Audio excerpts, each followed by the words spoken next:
Good morning. Welcome to the Community Redevelopment Agency Board meeting.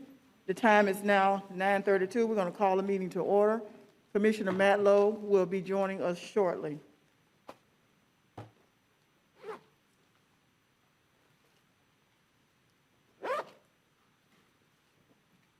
Mr. Interim Director, do we have any agenda modifications? Yes, ma'am, we do. We had the applicant for item 7.04 request that that item be removed and be brought back at a future CRA board meeting. I had noted that if the applicant changes to any great extent, that we may have to go back through the CAC for their recommendation before we bring it back to the CRA board. Okay, we'll make sure that the minutes reflect that at the request of the applicant, that that agenda item has been pulled. Are there any other agenda modifications? No, ma'am, we have no other modifications. Okay, thank you.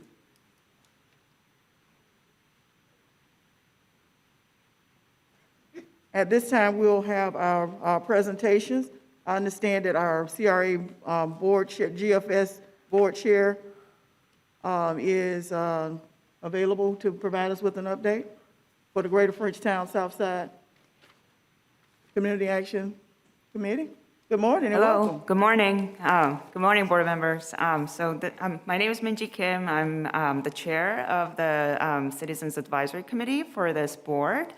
I am here to update you on some of the key points, discussion points that took place at our last CAC meeting, which occurred on May 3rd. So I'm mostly here to speak about agenda item 7.03, the Frenchtown Quarters project update, and 7.04, although this item, as I understand, has been withdrawn. So starting with the Frenchtown Quarters project, we had a very lengthy discussion that night, and it was definitely not everyone was on board completely with the project as proposed. However, that being said, all the members wanted to see some action going on, activity going on, and development to happen on this site. And not everyone agreed on the proposed vision per se. And I personally was very excited to be bringing in very low-income, affordable housing to this part of Frenchtown. And but collectively, whether or not the members agreed with the project wholeheartedly, everyone was pretty much on board with what should happen on the first floor commercial space.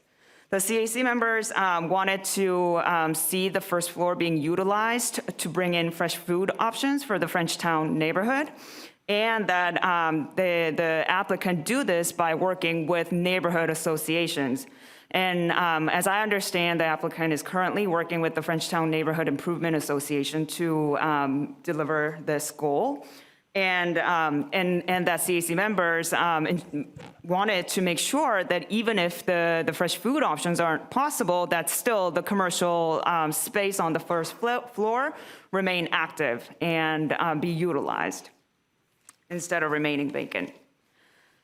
And and this part is speaking as the chair, not necessarily as the CAC as a whole, but I would encourage the CRA board members to make sure that the draft funding agreement and the associated documents be reviewed or at least shared with the CAC members or the board before finalizing, so that we feel confident that our priorities are met as an outcome of the project. And then I'll turn my attention to item 7.04, the South City Business and Jobs Incubator Project. This item has been withdrawn, but I did want to speak to the conversation that we had. The CAC members, there was no doubt that the CAC members were really excited about the vision, and that there is a great need for the community for this type of service, community service. But our main objective for the proposed project was to make sure that the project is financially sustainable in the long run. And so to that end, the CRA board provided funding for feasibility study for this project at the previous board meeting. So this past CAC meeting, we had a chance to review this feasibility study. We, CAC members, reviewed the feasibility study and collectively and strongly felt that the study really didn't convince us in terms of the project's long-term feasibility, which is why we collectively came to the vote, a vote to not support or accept the feasibility study. I could go into the details of why the CAC member thought so, but I won't spend the time right now. I'll be happy to answer any questions you might have on this item. And then lastly, this wasn't on the official agenda item, but during our member discussion, one of the CAC members suggested that the neighborhood partnership grant that is funded by the CRA and implemented by the Neighborhood Affairs be rethought, as the grant dollars are not being distributed out to the community. So one of the CAC members suggested that the grant dollars be readily distributed and be used by the neighborhood associations.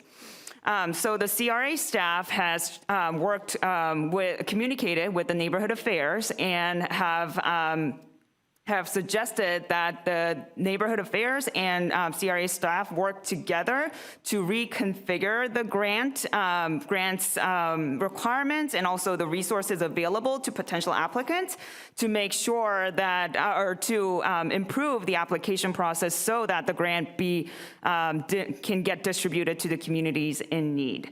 So the CRA staff is planning to bring an updated version of this grant program to the CAC at our June meeting, at which will then afterwards be coming to the CRA board. So I just wanted to give you an update on that part. And I believe that's everything I have to update, and I'd be happy to answer any questions if you may. Thank you, Madam Chair. Y'all had a long night of it, I heard. Yes, for sure. And I understand it was very productive. Board members, are there any questions that we have of our chair? But I do have a question of the executive director, if I might, Madam Chair. Yes, sir.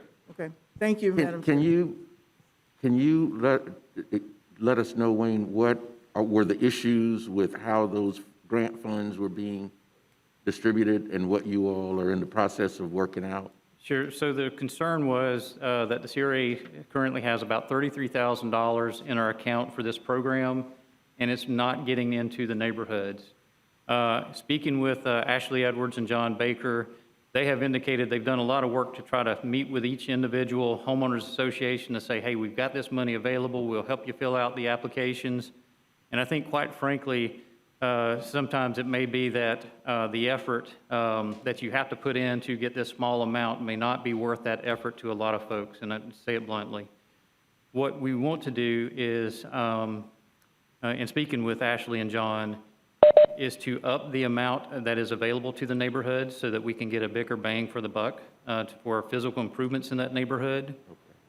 Also provide an opportunity for the funds to be used to hire someone like a landscape architect to help do some of the legwork to get the job done to make a difference. So our thinking right now is maybe 10% of the funds could be used to hire a professional service provider to go in and help those neighborhoods get the work done from a physical layout perspective. If that doesn't work, we'll still listen to the neighborhoods and say, what does it take to make a difference in your neighborhood using these dollars? And we'll just keep modifying the program until we find the formula that works. Okay. Thank you, Madam Chair. Thank you. Any other questions, comments? Thank you, Madam Chair. Thank you. We will now move to the public comments portion of our agenda. And just for the record, any written comments have been made a part of our record, so we do have those. And so, Mr. Taylor, would you walk us through public comment? Absolutely. So, Commissioners, again, this morning I forwarded you an updated list of public comments that we have received in writing, in addition to those that we had last night. So you have those in your email, and they will also be added to the record after today's meeting. At this time, we do allow the public to participate. We have a number of folks in the audience that have filled out speaker forms. We're going to take all of those speakers for all the items on the front side of this agenda item, and then we'll take the ones in in person first, and then we'll move into the virtual comments next. So with that, I'm going to turn it over to Sherry. She's filling in for Sheila this morning, so we're going to work through a few issues, but I think we'll have this managed very well. And let me just add to Sheila, if she's listening, get well soon. Yes, ma'am. Good morning, Commissioners. This morning, we have 9 public speakers, and just to for the public speakers to please provide your name and address once you get to the podium. You'll have 3 minutes to speak. You'll notice a light at the center of the dais. That light will turn green, then yellow, then red, and that will let you know that your 3 minutes has expired. So we'll start with Mr. Max. Hold on one second, Sherry, if I forgot one piece. So we do have speakers for the individual applications that are above, in front of you. If we could allow them to present their application at that time, so the applicants for those applicants will allow them to speak at the time of their item. Our first speaker is Mr. Max Epstein. Mr. Epstein is going to speak on items 7.03 and 9.01, and following Mr. Epstein is Mr. Stanley Sims. Hey everyone, this is Max Epstein, 1001 San Luis Road, and I'm here to talk primarily about the CRA arts funding. And I'm going to ask you what I have asked from the beginning, to follow the op-ed that was written by Grow Tallahassee and also TLH Arts, Railroad Square, and 14 other arts groups that said that there needs to be a fair and transparent process in how these funds are analyzed and divvied up. Right now, we have a totally screwed up process. It was screwed up the first time. It was not equitable whatsoever. And we need to fix that. So I'm asking you again to come up with a process. Grow Tallahassee had eight lines right there. Follow that process. And then I have to say it because my second place and our second place proposal for this was then co-opted, it seems like, by another group. And I have to say, when I listened to the comments made by this group at the county commission meeting, they were almost word for word from our proposal. And that is called plagiarism. How can we have any confidence in the CRA, who also seems to be acting as the city commission at the same time when you're making these decisions, in any sort of process?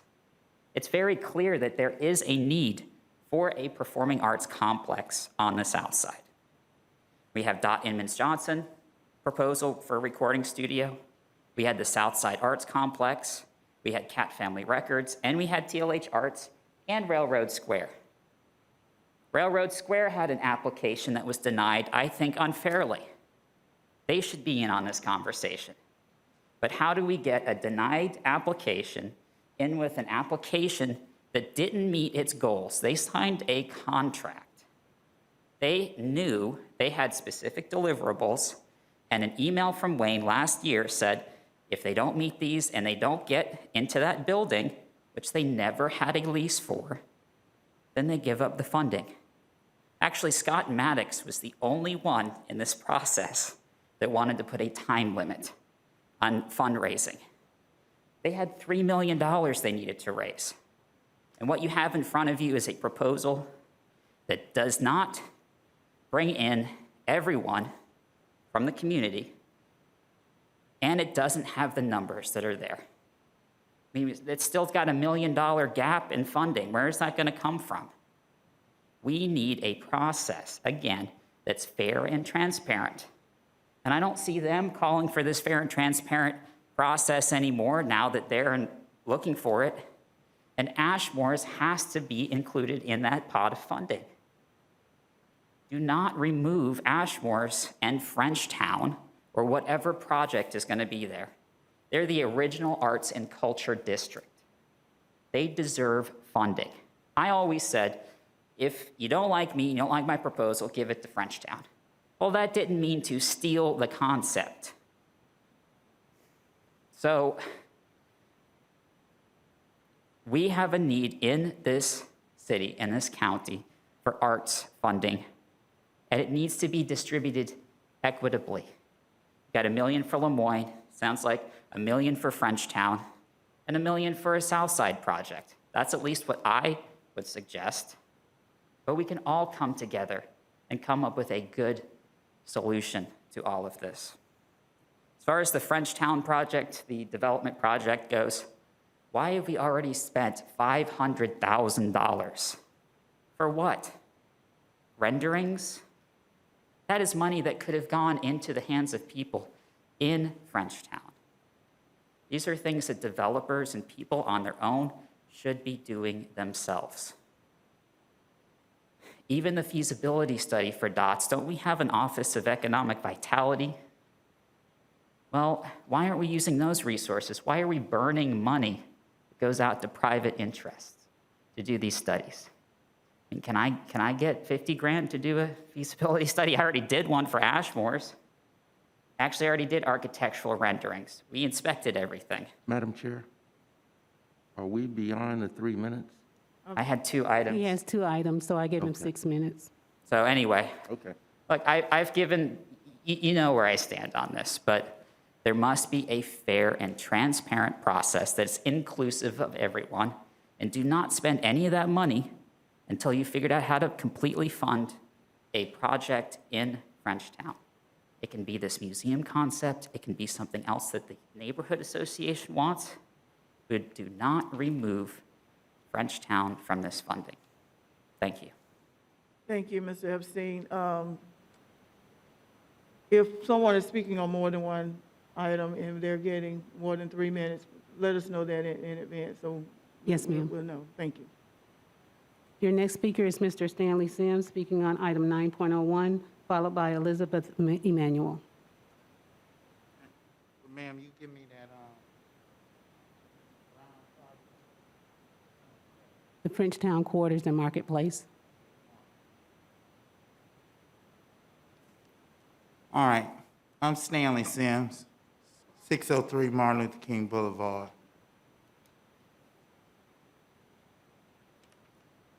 My thoughts on this arts program, and I want to say something. I don't think not one penny that's been spent in Frenchtown has been frivolous. I don't agree with that. Those monuments down in Frenchtown are iconic, and it has value. And I just couldn't let that go in the airways without being rebuffed. Now, Bubba done told me to back down on this here arts thing till we get a little bit more understanding. But Diane, you directed the city manager to find us $1 million. No, sir, I did not. Well, I heard you say we don't want to be hook-wing, bamboozled. Do we know we got that $1 million? The board voted for that. Right. Okay. So we ain't seen it. And I noticed that none of these people that lady do all that crocheting, she ain't here, so it must be a done deal that theirs is already set. And so we just want to make sure ours is set. That's all I'm gonna say. Now about this here, the Brown project, I like this. I like this because with a different condition, I'm gonna need you all to give us a little restoration. Give up that first floor of the Renaissance building. Mr. Brown, I saw him work at night. He's pretty good. That is an attractive deal to add to his proposal to say that he's got the bottom floor of the Renaissance building.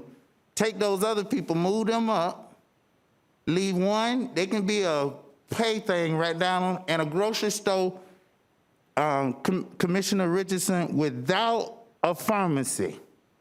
I told Mr. Brown, without a pharmacy, because we got economy drugs down the way. That generates traffic. And then Mr. Brown said the reason they were holding up on the retail because they haven't got the numbers up. Well, that grocery store would not only justify your retail, but also the surrounding retail around there. But it's also gonna do something else. And I'm gonna talk about that later. It's gonna help the aesthetics of Frenchtown. Just because we old, we don't have to be old and dirty. And that's where we are right now. And so we need a cleaning. There are some things that brick and mortar don't do. And my 30 seconds is gone. I'm trying to do the, oh no, you finna reset me, baby? Yes. I mean, Miss Cheryl. Okay, good. So if we do, the two can coexist. I don't know if my medicine kicking in, but I'm trying to find a way. But Commissioner Richardson, the people in Frenchtown feel like they're not being heard. And they have valid reasons because they don't come down here. They just walk on those sidewalks in the conditions that they are in. And it's unfair for me to say, oh, y'all don't care. But it doesn't, you don't display the level of care when it's in communities of color, not all of you, some of you, like it is on the Northeast side. It's easy to vote no where you don't go. When I called Commissioner Cox, she said, I've been down there, I done took pictures, I done did this, I done that. I took you down there. I even saw Commissioner Curtis Richardson down there. He was at the meeting. So it's not that I'm saying you not care, but you need to understand this is the urgency of now. I've been invited by the George Ford family to go to the inauguration of the police reform bill. We already claiming it. But what you see on TV is us marching. But when we get there that whole week, Commissioner, we're not just marching, we're strategizing. We're meeting, we're talking about equity, not equal. And Frenchtown needs a double dose of equity. And we don't need a plan, we got so many plans. And I got one concern about the plan I saw on Saturday. And I've shared it, I think, with your aide, Ms. Kay. There is not a clear role in those 18 priorities, Wayne.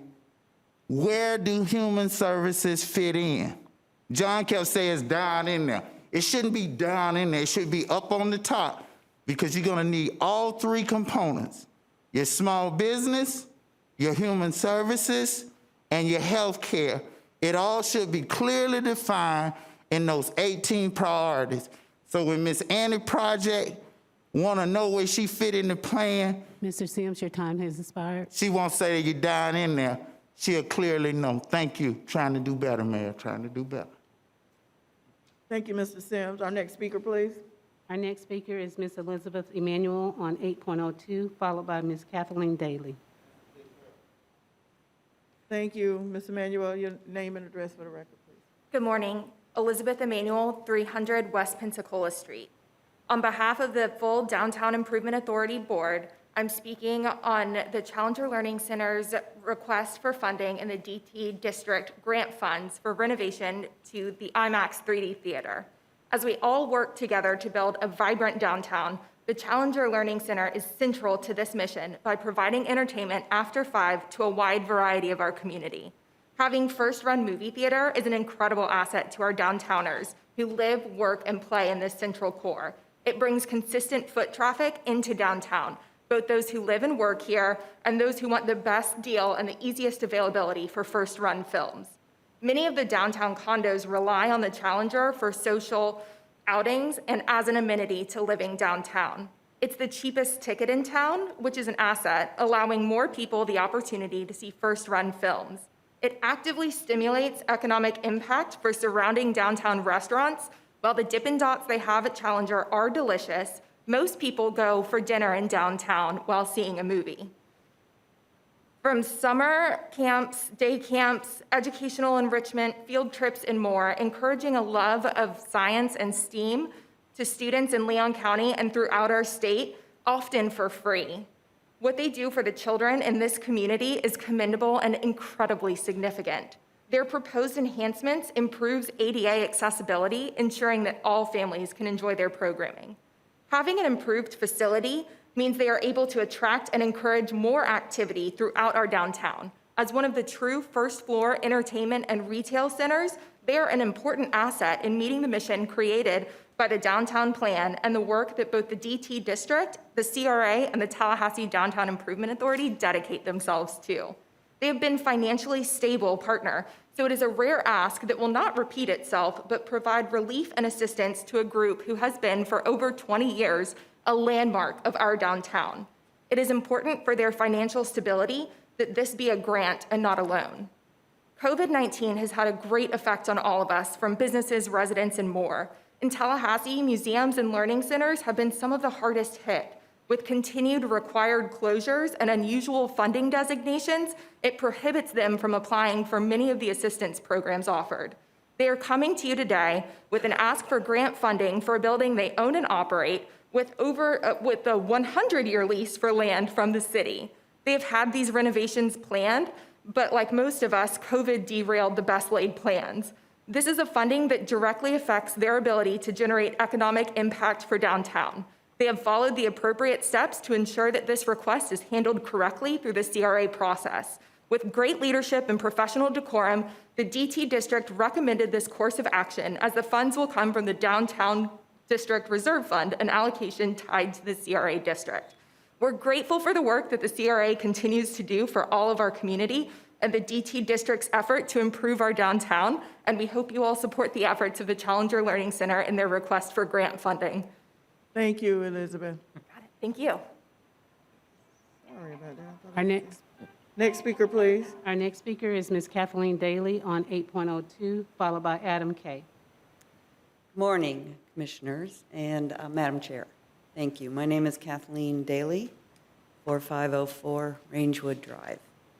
I respectfully request your support for the Challenger Learning Center of Tallahassee IMAX Theater funding proposal, item 8.02 on your agenda this morning.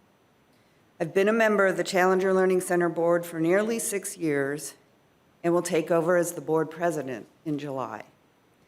My affiliation with the Challenger, however, dates back to 1997, when former astronaut and FAMU FSU College of Engineering professor Norm Thagard had the vision to provide STEM instruction to K-12 students and community members through field trips and events that illuminate the wonders of science. I was the lobbyist for FSU at the time, and our lobbying efforts secured initial support from the legislature to pursue the Challenger Learning Center in Tallahassee. Initially, Challenger was to be located in Innovation Park, but the city, in an effort to establish an 18-hour downtown, suggested and provided the claimant parkland, which began the Challenger Learning Center, IMAX Theater, City of Tallahassee, and universities' collaboration that exists today. Since its opening in Clayman Plaza in 2003, the Challenger Learning Center and IMAX Theater continue to be a downtown destination, an employer, and an educational resource for our community. We are now asking you for your assistance to continue this town and gown collaboration. The improvements we are seeking are consistent with the establishment and expansion of a downtown hospitality district, as stated in the Downtown District Community Redevelopment Plan. The IMAX Theater is a big part of the success of that plan, providing first-run movies on the largest screen in town, convenient eating establishments nearby, and ample parking. Thank you for your favorable consideration of this vital downtown economic development proposal. Thank you. Our next speaker, please. Our next speaker is Mr. Adam Kay on item 9.1, followed by Cheryl Collier-Brown. Adam Kay, 724 East College Avenue. Hello, everybody. Adam Wynn Kay. I am the co-owner of Railroad Square Art District. It was founded by my mother, Nan Boynton, who today would be 70 years old. As a gift to my mother, my sister and I would like to offer some property in the art district for the creation of a publicly owned performing arts theater. It's something that this community has needed and wanted for decades. I literally remember being about that high, hearing about the Performing Arts Center coming to Tallahassee. Well, it's about time. And that's why we're feeling very honored to be able to step up to the plate, to work with the arts community, which we have gotten lots of input from, community input sessions between March and today, in order to hear, does this new location meet the needs of our performing arts community? And so far, we have a resounding yes. And we're not done yet. We're going to continue to go through more community input sessions. This is going to be a transparent process. Also, just last comment, to clear up any confusions, this gift to my mother, who the benefactors will be hopefully the community of Tallahassee, Leon County, is not contingent upon any type of additional subsequent projects that may or may not come down the line. There's no requirements of parking contributions or any other type of incentives from this community in order to receive this donation. So thank you very much, and we hope you support the TLH Arts, Inc. project. Thank you, Mr. Kay. Our next speaker. Our next speaker is Ms. Cheryl Collier-Brown, speaking on 7.01 and 7.03. Good morning, Cheryl Collier-Brown, 217 West Brevard Street. I'm here to address 7.01. I passed by there today, and I see where they're getting ready to start some work for the 440 project. I just want them to make sure that they contact me so we can work together, or let me see exactly what's going on around the corner from my residence. I'm very, very concerned about that, and I have not received any notification about how it's progressing with that particular project. So I want it on the record that I would like to be reached out, whoever's in here, because I want to be a part and be privy of what's going to happen around the corner from me. Secondly, I'm here to address and give my support to the Frenchtown Quarters project on Tennessee Street. Mr. Brown has been meeting with FNIA for couple of years, and I'm ready to see and support him with that particular project. Thank you. Thank you. Next speaker, please. Our next speaker is Maureen Holtz-O'Dugan, followed by Kayla Norris-Barber. And Ms. O'Dugan was speaking on 7.03. Yes, good morning. I'm Maureen Holtz-O'Dugan, 211 East Virginia Street. I am here on behalf of West Tennessee Street Partners, which owns the property situated between the proposed units A and B of the Frenchtown Quarters development.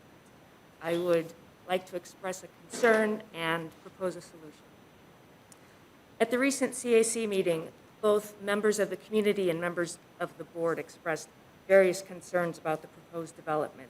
Among them, that the development would, number one, fail to provide access to fresh food, which has been priority number one throughout the life of this development.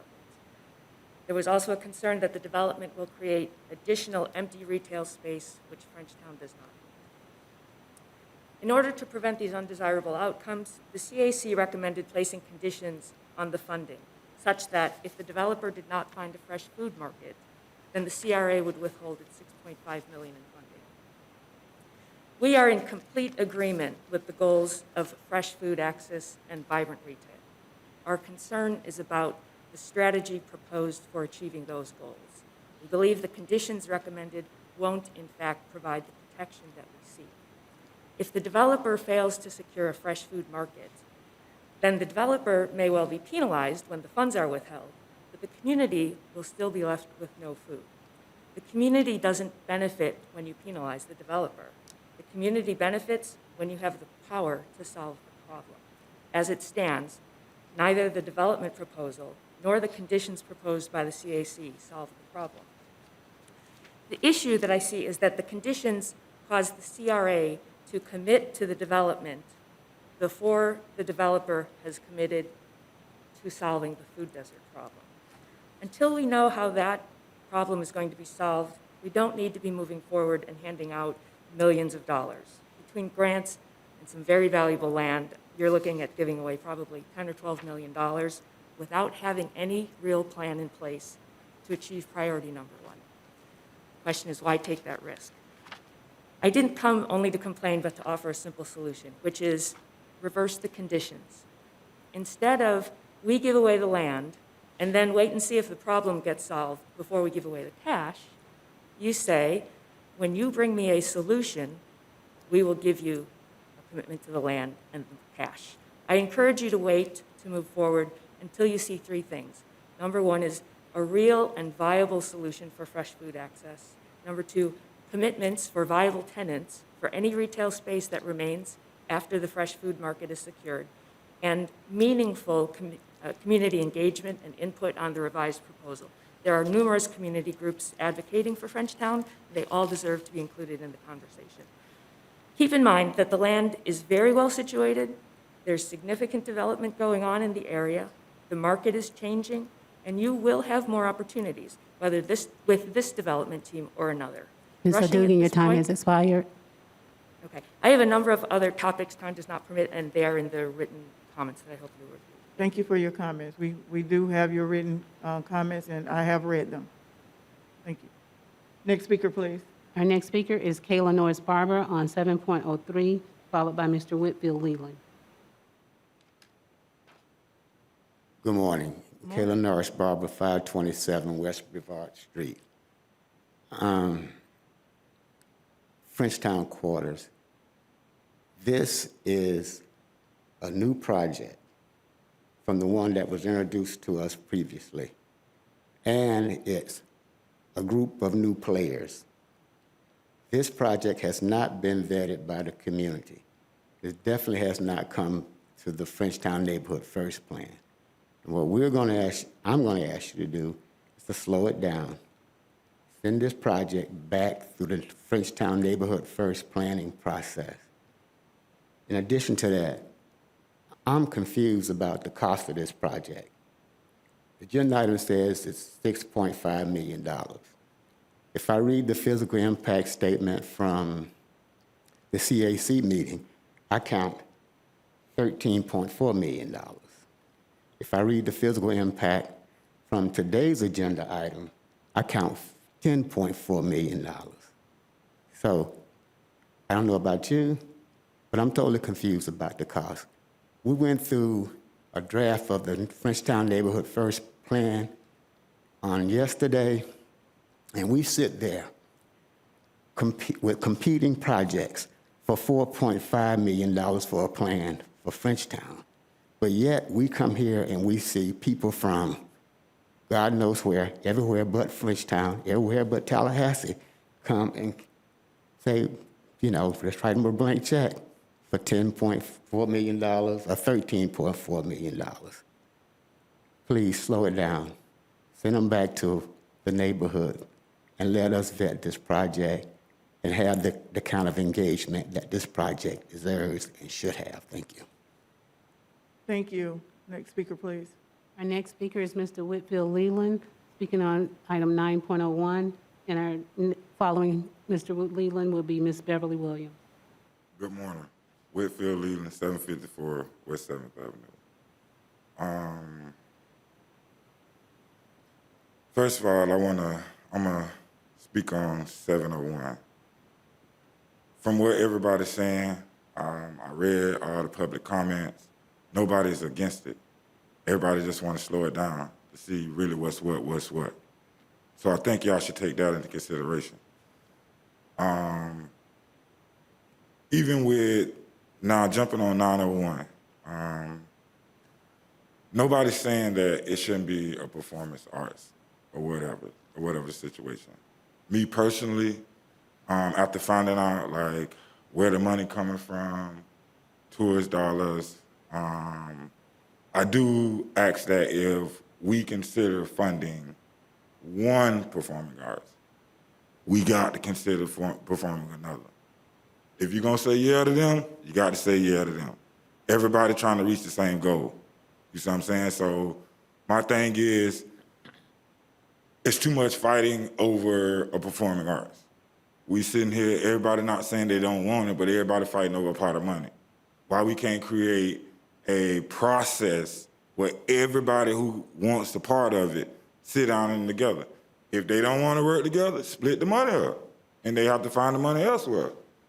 I think that everybody can work together, even with the railroad project. I looked at it, it's a decent project. Now, can we get everybody on board to work together to make sure it happens? That's something totally different. But I think that direction comes from y'all. It's not like they don't want it. It's not like nobody's not pushing. Everybody just asking for a fair process. My thing, and I talked to Adam, I was down there Wednesday. I've talked to Max. All y'all come to the table, come up with a comprehensive plan for everybody to be involved in one site. I mean, everybody, the Ashmore, the Frenchtown, okay, we already said we're gonna find $1 million in the city budget. Let's find that $1 million. Period, point blank. I mean, this is what we say we're gonna do. Let's stop fussing and fighting over dollars when we can actually sit to the table, come up with a comprehensive plan where I can do what I wanna do, you do what you need to do, we touch affordable housing, and we bring, as we talked about, black businesses to the railroad district. We can all do this if all us sitting at the table. And I ask that y'all give that direction. To be totally honest with you, y'all, everybody involved in this, call each and every one of y'all. Put everybody at the table. Say, okay, y'all sit at the table just like y'all do when you do the Frenchtown and the bond plans. Y'all want to performing arts? Performing arts, sit at the table, come back with me a comprehensive plan. With everybody involved, not a specific group. Thank you all. Thank you. Next speaker, please. Our last in-person speaker is Ms. Beverly Williams on 7.03. Ms. Williams?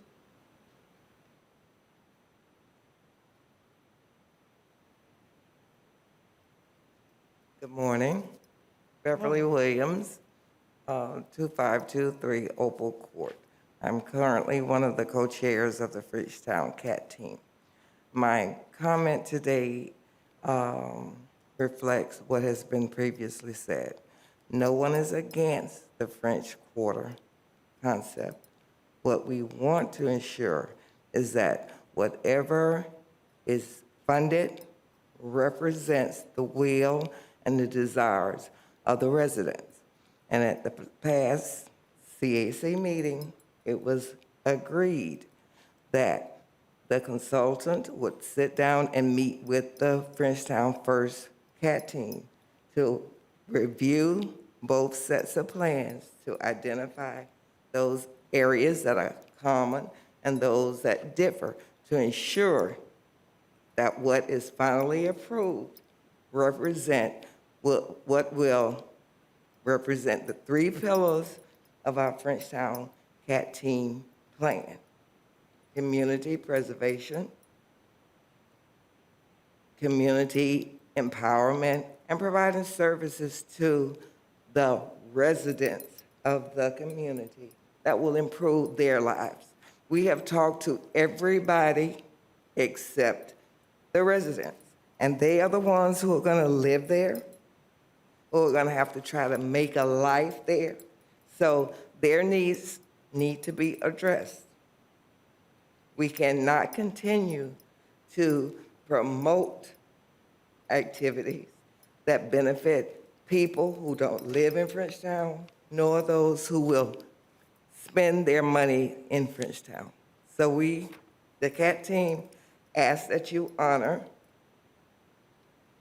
the position that we were told we were in, and that is to be the voice for the community in terms of how Frenchtown is transformed. And we welcome any and everybody to partner with us to do that. But we don't want to feel like we're having to compete with anybody for available resources. Thank you. Thank you. Our next speaker, please. Madam Chair, we have two virtual speakers. Our first speaker is Laura Johnson on 9.01.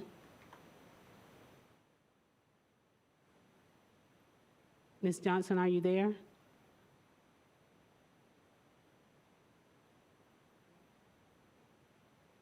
Do we see her connected? Ms. Johnson, can you hear us? Can you unmute?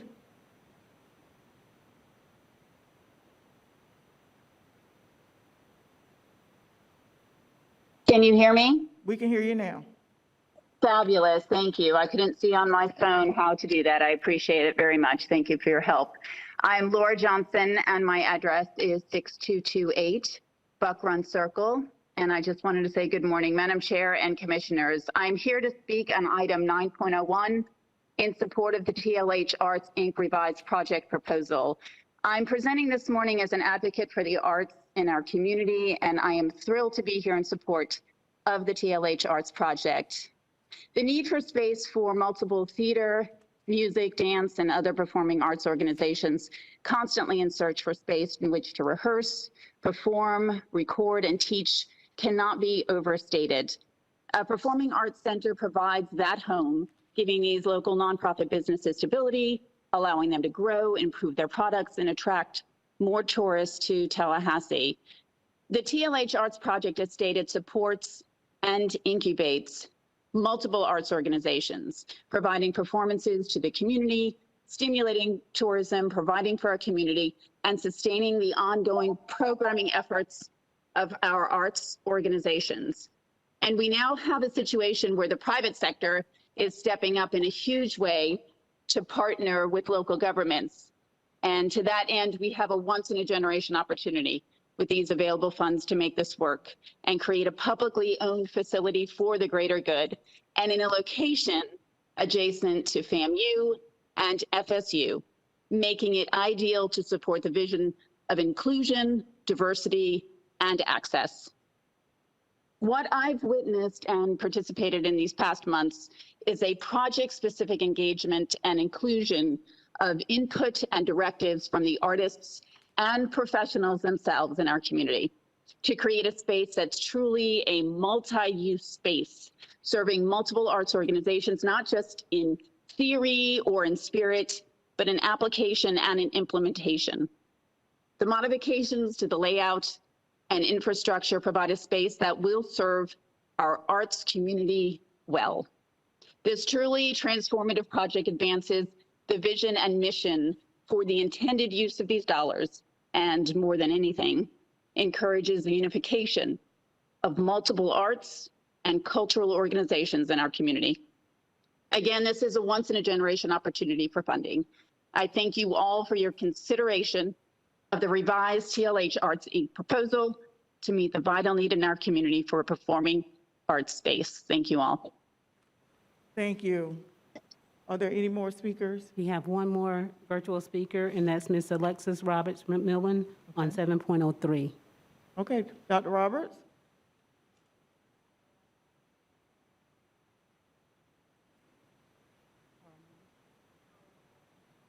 I'm sorry, Carl Moore is our last virtual speaker. Okay, Mr. Moore? Yes, can you hear me? Yes. Thank you. Good morning, members of the CRA. My name is Dr. Carl Moore, and I reside at 6093 Redfield Circle. Thank you for the opportunity to speak to you today regarding Agenda Item 8.02 and the funding proposal for the Challenger Learning Center's IMAX Theater renovation. I am a mechanical engineer with a focus in robotics, an educator, a board member of the Challenger Learning Center, and I'm also a dad. In all of these roles, I've had the unique privilege to witness the impact that the Challenger Learning Center STEM program has had on the 40 to 60,000 students they serve each year. As an engineer, I'm continually impressed that the Challenger Learning Center has created and executed many of their programs to teach STEM principles like coding and engineering to students as young as kindergarten. As a college professor, I can affirm that this is not an easy task, yet their educators continue to accomplish these milestones. As an educator, I am thankful to the Challenger Learning Center for instilling a passion for and providing programs in the STEM subject areas to shape our future workforce. We all know that STEM subjects, STEM education, and STEM careers can cost a lot of money. And while generally those costly expenses would normally prohibit some of our most needy students the ability to access these types of programs, the Challenger Learning Center staff has always been successful in securing funding for tuition waivers for students and teachers from Title I schools and children's organizations that serve underserved and underrepresented populations. Additionally, the Challenger Center makes its STEM equipment and resources available to our local teachers at no cost to use in their classrooms. As a board member, I can assure you that the Challenger Learning Center will continue to operate responsibly with its fiduciary resources and will be a good steward of your investment in the facility. As one of the few entertainment and retail facilities located in downtown, we know this body wants to see the downtown district thrive with activated entertainment and retail space, and the Challenger Learning Center does just that. As a father, I want this resource and these programs available for years to come, not only for my family, but all families in our community. For all these reasons and more, I encourage you to support this incredible institution and help the Challenger Learning Center continue its mission of STEM education and to serve as an economic catalyst for an 18-hour downtown, as well as a regional tri-state service area tourist destination. Thank you for your time. Thank you, Mr. Moore. Was that our last speaker? Yes, ma'am, that's our last speaker. Thank you, and thank you all for your time and your patience to come out and speak to this board, also for your written comments as well. I did start my day reading all of them to make sure that I had everyone's comments in, so I'm well aware, and thank you for coming to back up your written comments. We will now move to our consent agenda. Mr. Tedder, has anything been pulled from consent? No, ma'am. Okay, board, what is your pleasure regarding the consent agenda? Move consent, Madam Chair. Second. Been properly moved by Board Member Richardson and seconded by Mayor Daley. All in favor? Aye. Aye. All opposed? Thank you very much. We will next move to, sorry, flipping my pages, to item 7.01, approval of amendment to 440 North Development Agreements Permit Schedule Timelines. Mr. Tedder, could you lead us through this? Yes, ma'am. Madam Chair and Commissioners, Mayor and Commissioners, the 440 developer is in the permitting process right now. They are getting very close to getting all the permits necessary for their development. They just have asked for a little bit more time to meet the deadline for the permit that was originally established in the funding agreement, which was June 30th of 2021. Their request is to move that date to September 30th of 2021, while still keeping this construction date to remain December 31st, 2023. So this recommendation is option one. Staff's recommendation is to authorize the executive CRA director to execute an amendment to the 440 North Agreement, extending the commencement date from June 30th, 2021 to September 30th, 2021. Okay, thank you, Mr. Tedder. We'll open it up for discussion. What's the will of the board? Madam Chair, I would move staff recommendation option one. But I would also like to ask if someone could reach out with Ms. Collier-Brown based on the request. Yeah. Absolutely.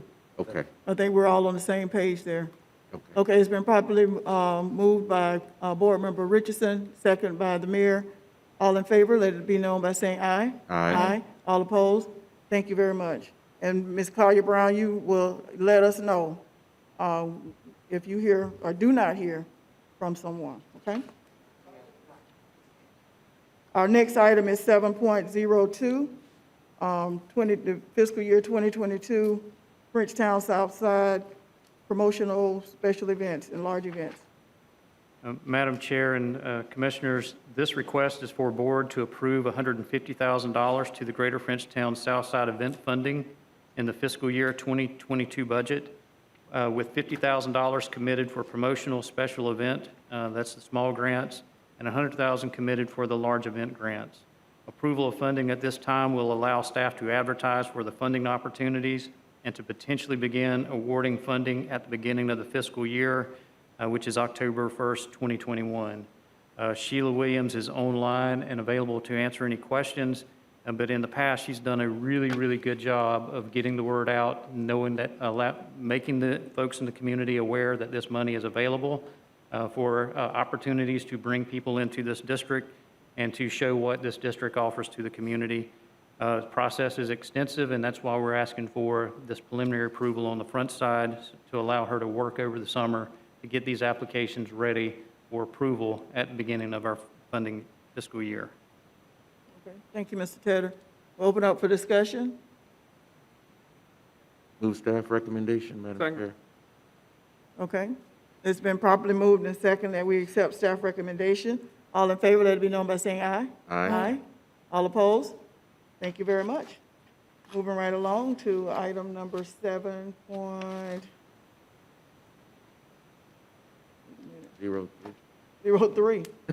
I'm sorry, I'm flipping my page and I'm not seeing my numbers. They need to be bigger font. 7.03. Madam Chair and Commissioners, item 7.03 is the updated Frenchtown Quarters and Marketplace funding request. As you recall, we've had extensive conversations on this project over the last couple of years. The revised development concept includes two 4-story mixed-use buildings with a total of 130 residential units and approximately 21,000 square foot of ground floor retail space and up to 292 residential and retail parking spaces. As you recall, one of the previous versions we had, there was a planned urgent care clinic to be located at the southwest corner of Tennessee Street and Martin Luther King Boulevard. That has been removed from the application request. The revised proposal was presented to the Greater Frenchtown Southside Community Advisory Committee, and as the chair indicated, there was extensive conversation regarding this, and their recommendation was 4-1 in favor of supporting the recommendation that you have in front of you with some conditions. The conditions were to provide the $6.5 million requested primarily for the affordable housing component. That is what is the major thrust of this project. However, the developer should clarify his commitment to locate a fresh food vendor in one of the ground floor retail units, and 2, continue working with the Frenchtown community groups to ensure the development is consistent with the proposed Frenchtown Neighborhood First Plan. Staff's recommendation is consistent with the CAC recommendation, is options 1 and 2. And we have the applicant here who has a very brief presentation to go over the project. Thank you, Mr. Tedder. And welcome, Mr. Brown. Thank you, Madam Chair and members of the commission. I'm Tony Brown, 1028 East Park Avenue. I'll be brief because I know there are several questions you have. I want to thank you both for your patience and support. I was reminded this morning in breakfast that this project has been 6 years in the making. I've been involved for the last 3. And we're excited because we're ready to move from the planning stage, we're moving from the feasibility stage to financing. And with your support, then, we hope that by this time next year, we'll be under construction. Next slide.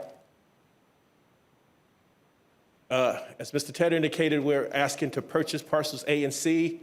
At our last meeting, you gave us permission to purchase parcel B. We were going to do a 2-phase development. I secured a development partner with my local partners, Sylvester Davis, and that in securing Related and trying to help us overcome the Related group and trying to help us overcome the financial impediments, they suggested that we reduce density, and instead of doing buildings 1 and 2 in phases, that we do the 2 together. The Related group, if you're not familiar with them, and I believe Mr. Tony Del Pazzo is online, they are a world-class multifamily developer. They have developed over 100,000 units, both affordable and market, and nearly $50 billion in development. And so the plan that you see is in partnership with them so that we can be very competitive in securing the tax credits. $15 million of the $38 million project is tied to our ability to secure the tax credits and bring the equity to this site. We are, as also indicated on number 2, $6.5 million is related to the cost gaps. Because this is 100% affordable, and because of the site costs, is that the project couldn't take on any more debt. And so with your help, we'll be able to close that gap. Number 3 is not on your agenda, and that was the request to use the Renaissance Center after business hours. But I think we can come back after we've demonstrated to you that the public market is feasible. But for the housing, we do have ample parking on the site. Next slide, went backwards. This is again the project. I've just introduced the related group. Next slide. As Mr. Tedder indicated, this is 100% affordable housing. 58% of the units are affordable to families at 60% of area median income and below. And this is a large reason why this creates such a financial gap. Next slide. The recommendation from the CAC, and we clearly thank them for their comments, and I have met with that group at least 3 to 4 times in the 3 years that I've been here. We don't see their condition of a healthy food option as a condition. In fact, we want to lead with that. And in public, I compliment Mayor Daley, whose idea was when we were telling him that we were struggling trying to secure a major grocer to the site, it was he who suggested that we look at a public market concept similar to Chelsea Market in New York and other places. And I'm excited about the potential of what we can do with a nonprofit partner like the Frenchtown Neighborhood Improvement Association. So the ground floor will allow us to expand kitchen share. Whether they maintain their farmers market outdoors, it gives them a chance to bring it indoors. And if you've looked at some of the national public markets, they also include some elements of a food court. Next slide. Those 2 slides, that's an example of what the healthy food options could look like. And then the next slide shows the combination of bringing in vendors and others to create excitement in the block. I believe that is the presentation. I don't know if there's another slide. So in relation to demonstrating our commitment to try to make the Frenchtown Marketplace happen, as Ms. Cheryl Collier-Brown has indicated, we've actually been engaged with them for the past year. And in order to help them bring this product to fruition, we think that we'll have 3 years to work together to do the market study, a business plan, and to ensure that a financial model is put in place. And then working in tandem, after that, we can work with them on the floor plan concepts, leasing and tenant recruitment, and then work through the management and operations. They have since received from our team a 6-page document that details our approach to making this happen. And I'm here before you today to say that we are ready to move from concept into action and implementation. And I'll address any questions you have. Thank you, Mr. Brown. Are there any questions from the board or any discussion? Mr. Mayor?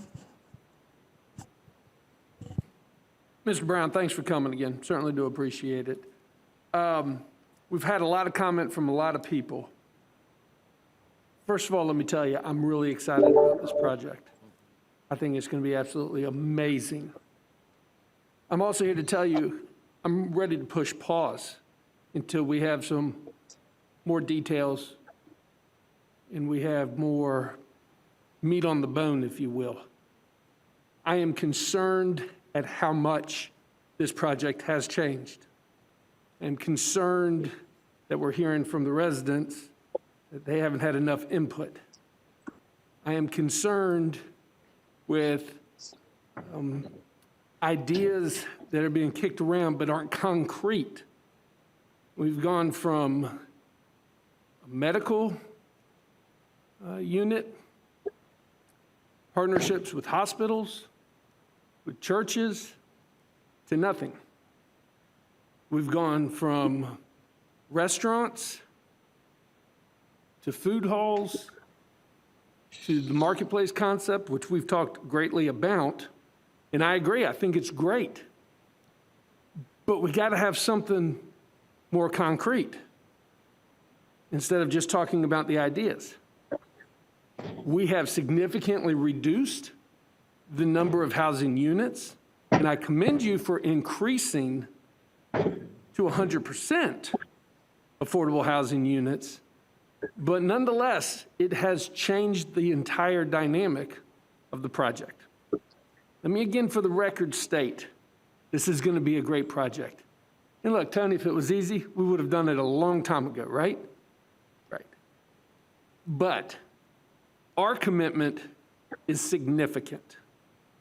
The request is for us to make the commitment up front, for me to feel comfortable. And I think from what I heard too, from a business standpoint, we're going to work together and make this happen. But I can't move forward with the financial commitments that are being asked until I have a better sound plan on the table that we've all agreed to. Just want to throw that out there for first and foremost, my comments. Thank you, Mr. Mayor. May I address Mr. Mayor's questions, Absolutely. concerns? Mr. Mayor, the resident input has been active and ongoing. I believe the Neighborhood First group was created or chartered after we delivered the community engagement project. And so the city has a booklet of all the community meetings we've had in order to get to this plan. And I've indicated even more willingness to meet with the Neighborhood First group. And I will meet with anyone regarding the plan. A correction, the hospital is not out. The clinic is. We have proposed the demolition of the Bethel Plaza site. It was too costly and it was unaffordable for the neighborhood healthcare. So the clinic couldn't afford the space, but the hospital and Bethel are negotiating for the urgent care.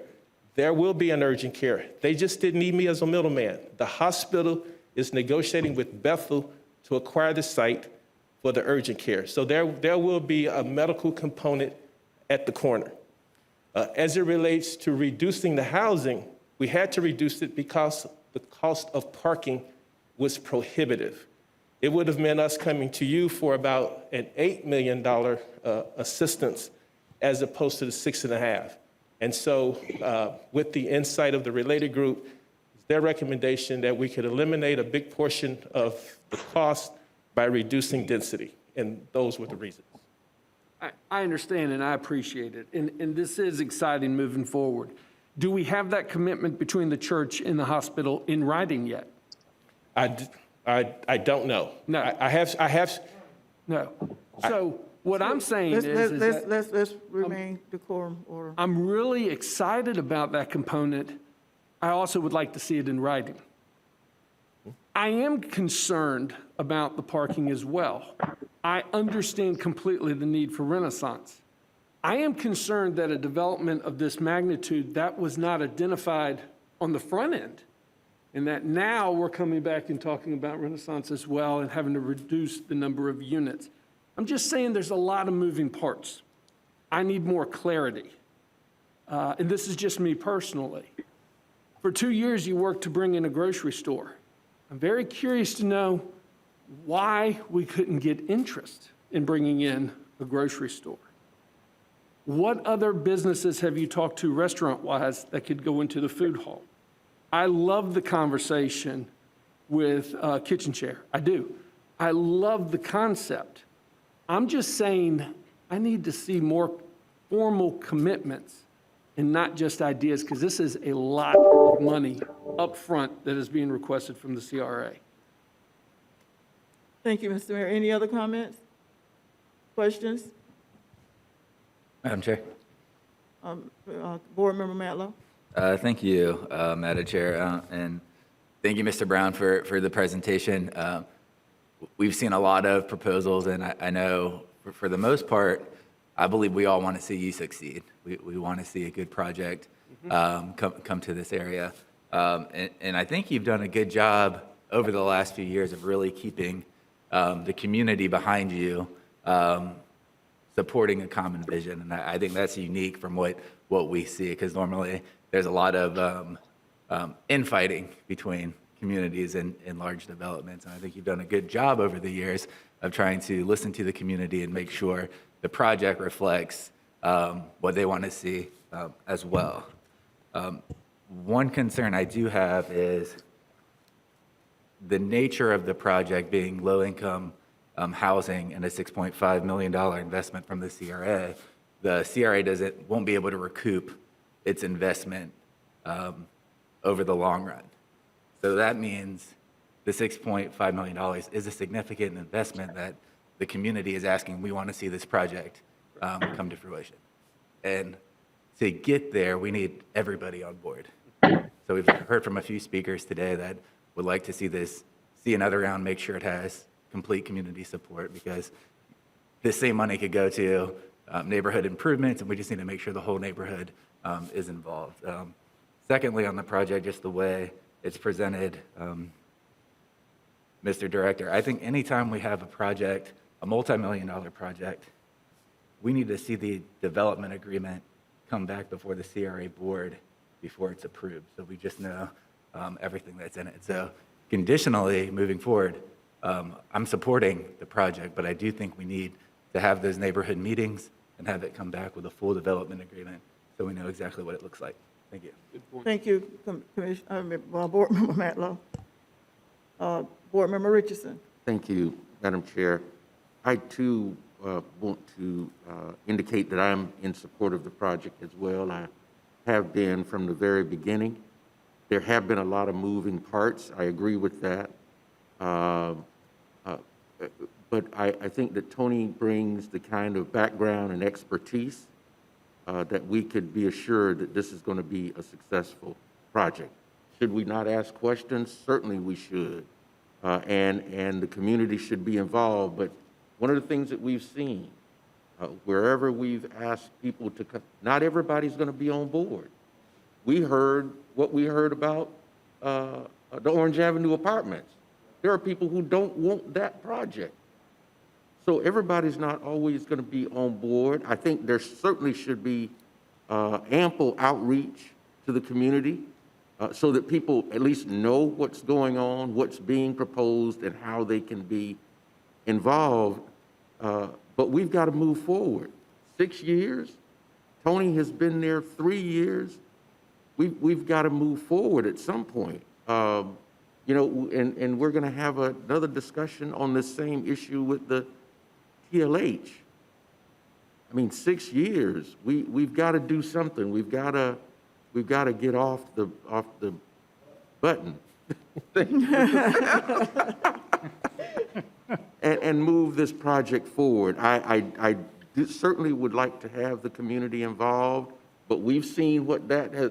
We had a plan at one point, and that plan was scrapped, and we started all over again, and there's still some people not on board with that plan, Commissioner Porter. So let's not put that kind of condition on moving this project forward, or we'll be sitting here 3 years from now or 6 years from now talking about these same issues when we need housing in this community.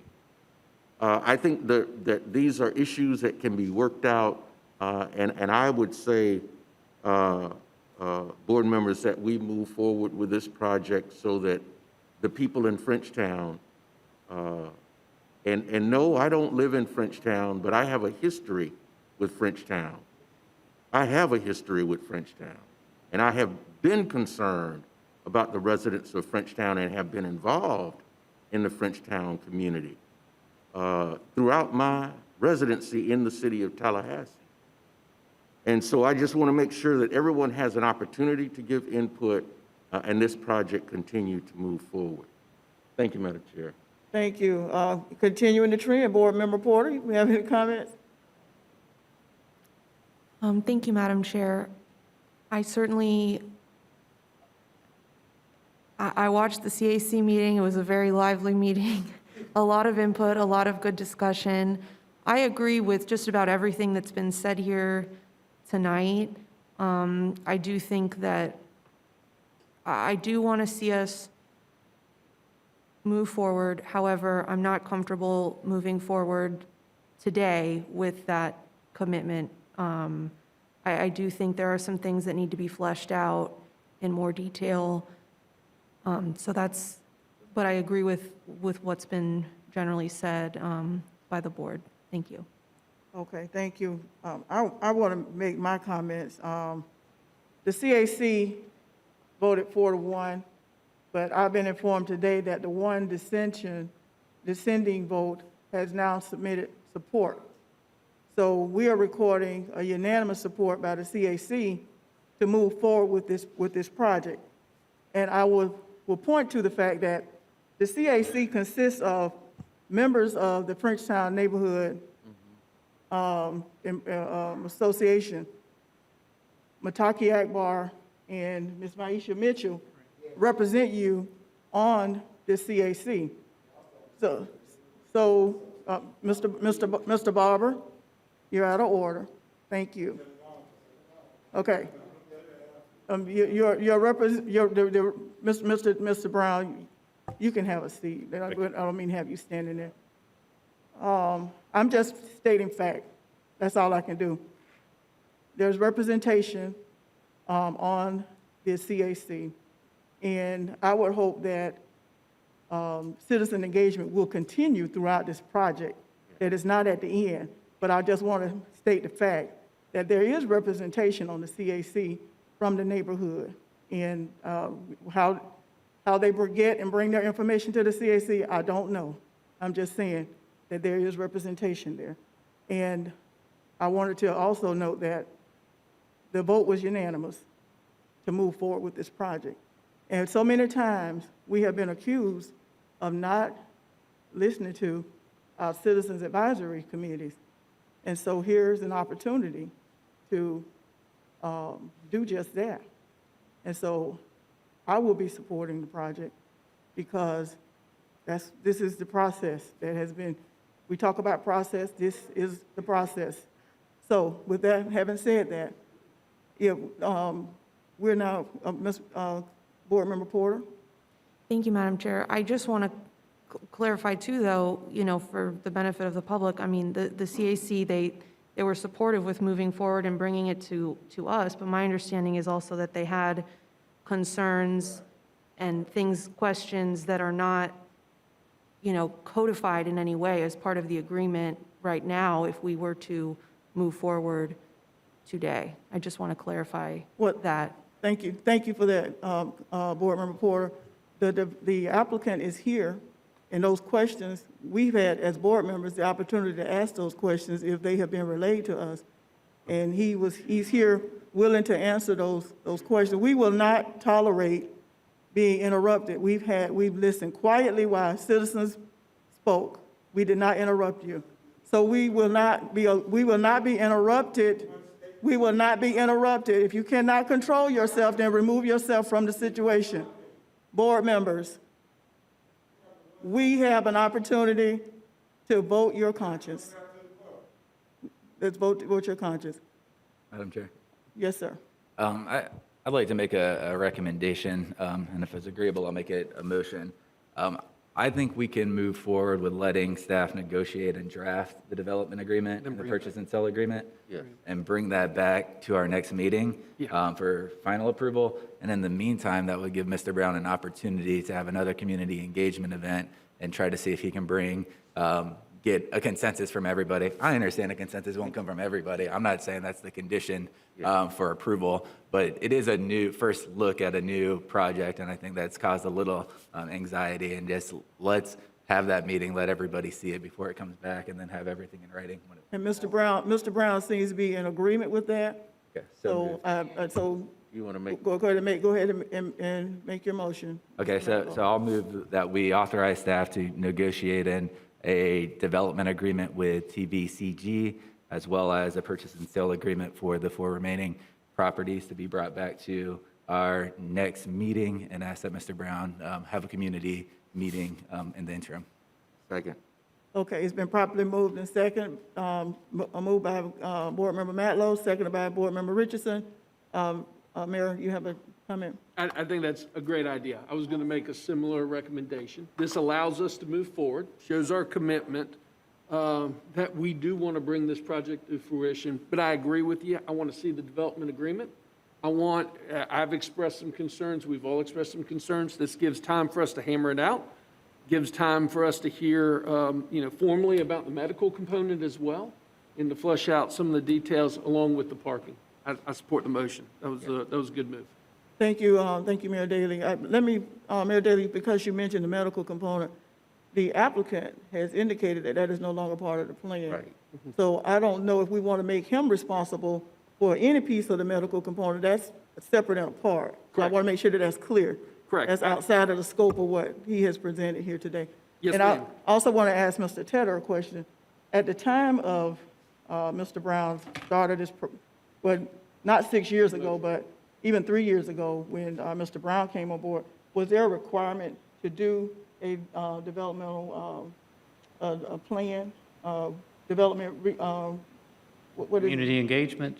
No, not the community Or a engagement, development agreement? the development agreement. Was that a requirement? But it's always a requirement Okay. for these large projects. Okay. And so these are very complex issues that we have to deal with. And if I'm, just want to provide a little bit of clarity from what staff needs to respond to. I think some of the concerns are what gives the CRA some protective measures, should certain things happen through the process, to make sure that, that the CRA is made whole and that the commitments are fully dealt with in this agreement. The community benefits that are stated in the agenda item, those would absolutely be the meat of the criteria for what the developer would be required to do. If any of those change, we probably need to know what those changes are. I know, Mayor, you mentioned the concern about the parking. The parking lot on the Renaissance Center is actually a city parking lot, and the conversations we had at this time, and I've worked with the city parking group, is just looking at nights and weekends. If you go over to the Renaissance Center after 5 o'clock and on the weekends, you have 250 parking spaces that could be utilized to support area businesses in that area. So that's something that we would look at from the city side, not necessarily tied into the agreement. In fact, I'd question, based on the pedestrian activity in that area, he may not even need those parking spaces for a business to survive. So we'll talk to the city attorney's office. We feel like we can bring that agreement back to you in draft form at your July 8th meeting.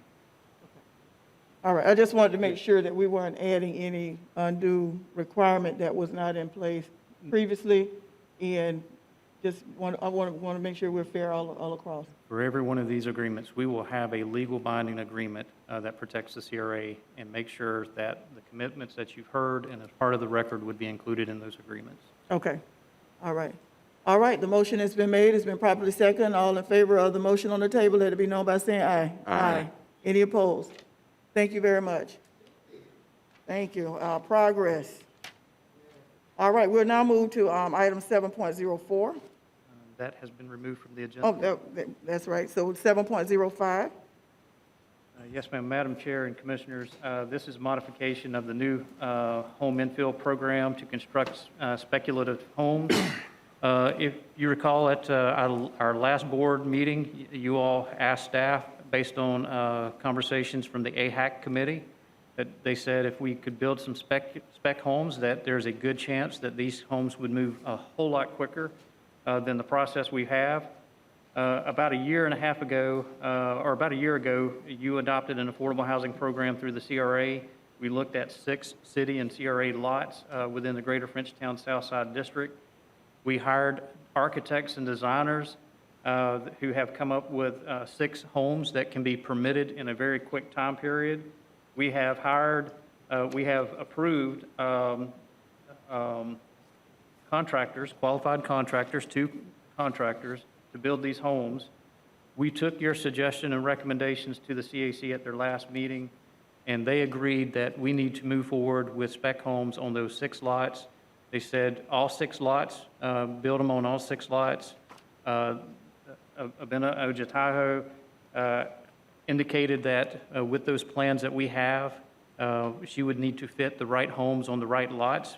And so she's done a really good job getting those plans put together for the community. So with that, the CAC recommended option 1 to approve the construction of the 6 speculative homes on the 6 city lots. Okay. Move staff recommendation.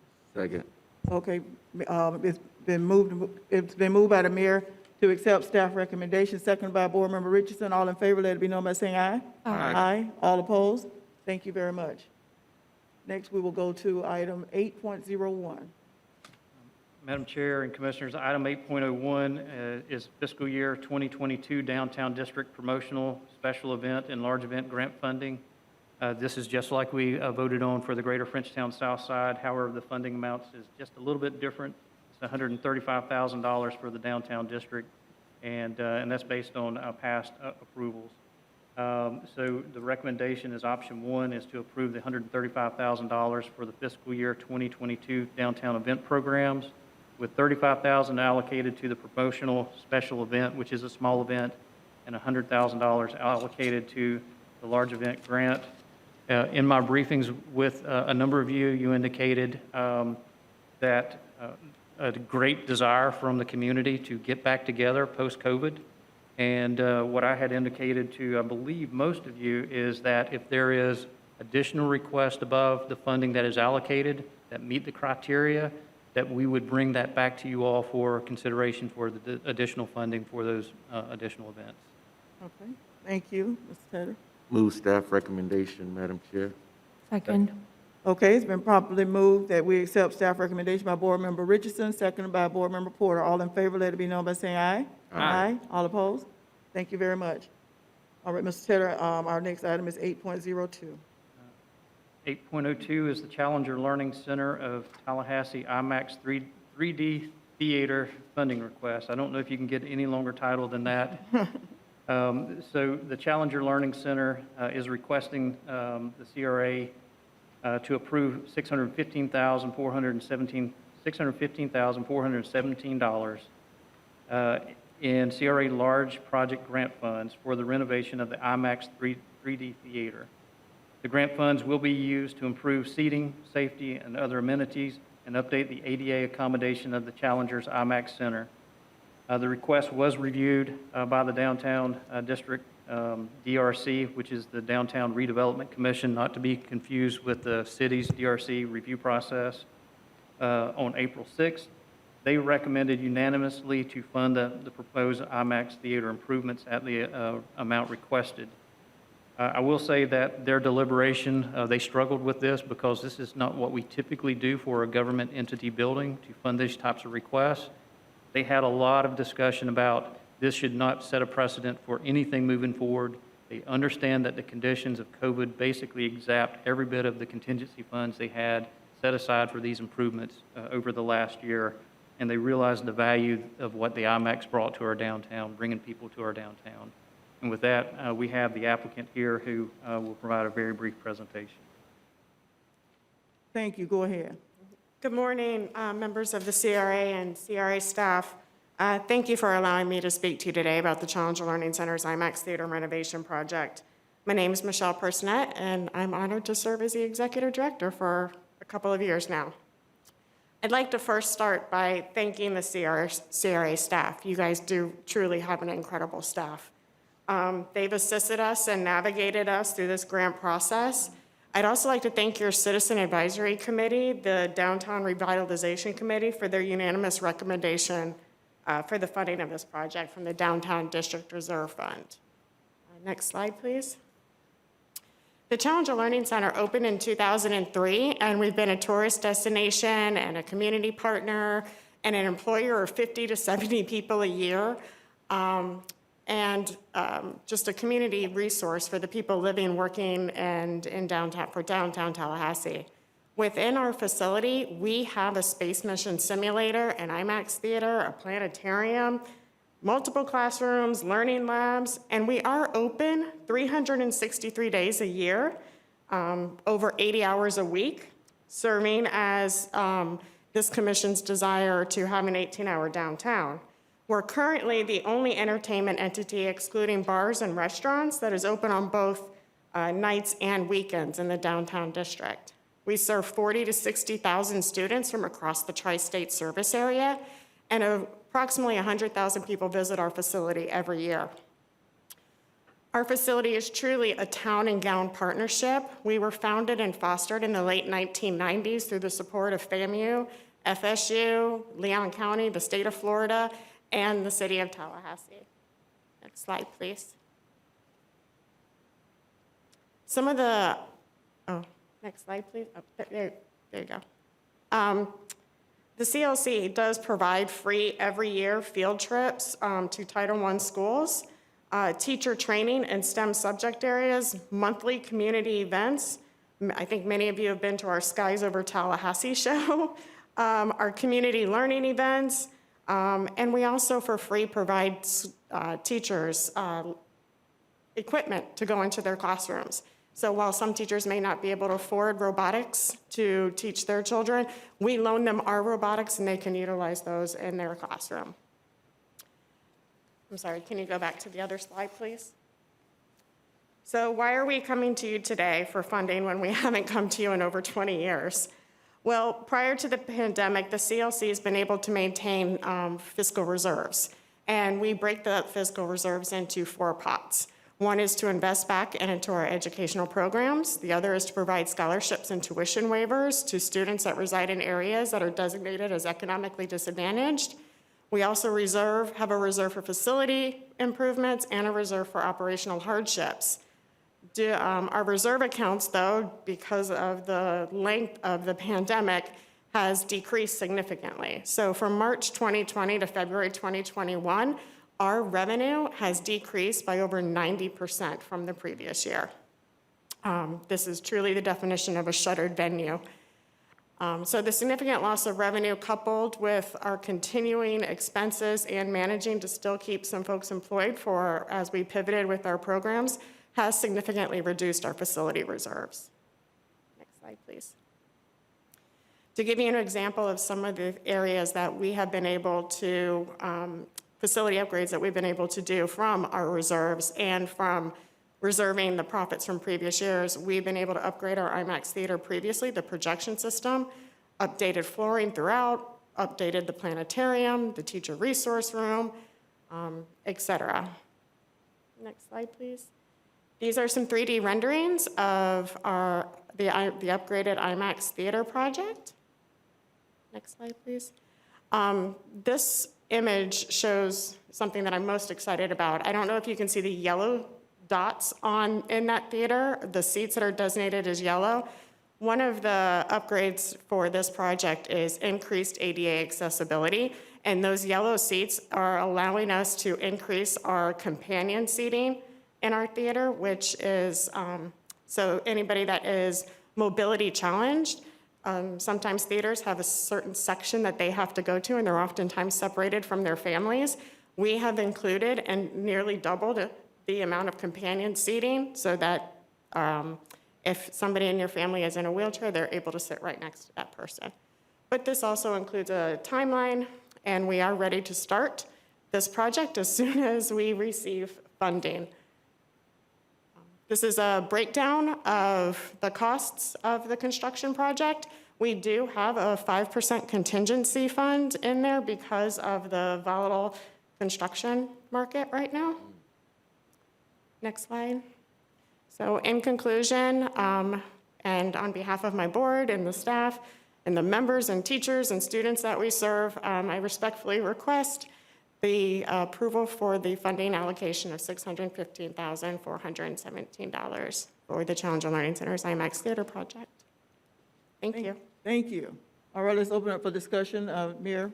Yeah, question for the attorney. Madam Attorney, as you know and we have discussed, I am a volunteer board member for the Challenger Learning Center as my capacity as mayor of Tallahassee. Do I have a voting conflict of interest in this issue? No, you do not, because you are serving in that position by virtue of your office as mayor. Excellent. Colleagues, I know you understand it was important to get that on the record. Sure. Having said that, I do wholeheartedly support the funding request. The Challenger is such an iconic jewel in downtown Tallahassee. This is unusual because of COVID, but outside of university system in K-12, there is no other entity that has such a positive impact on STEM education, reaching tens of thousands of students, not only in our community, but also bringing in tax dollars through other school districts that come. With that, I would make the motion for staff recommendation. Second. It's been properly moved by the mayor and seconded by Board Member Richardson to accept staff recommendation. All in favor? Seconded by Board Member Matt. Oh, I'm sorry. But I do have a question.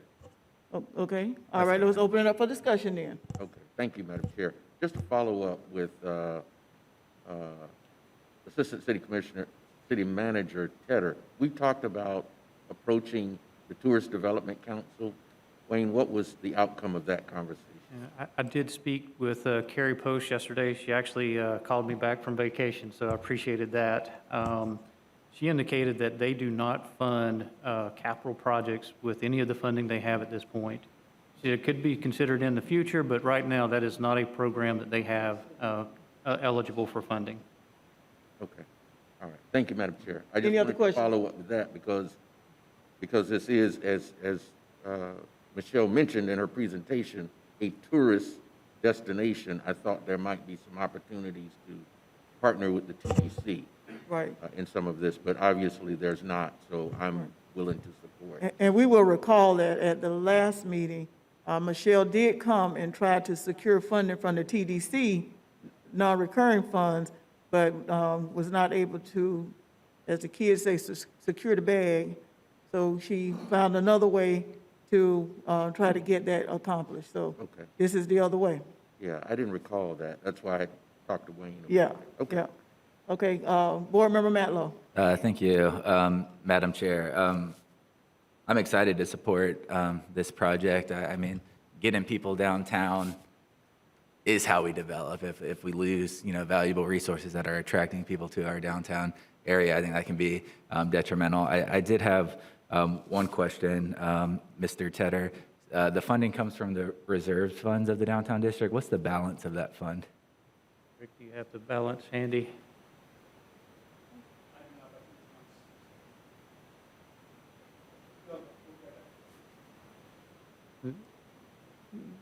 No, the balance of our reserve funds.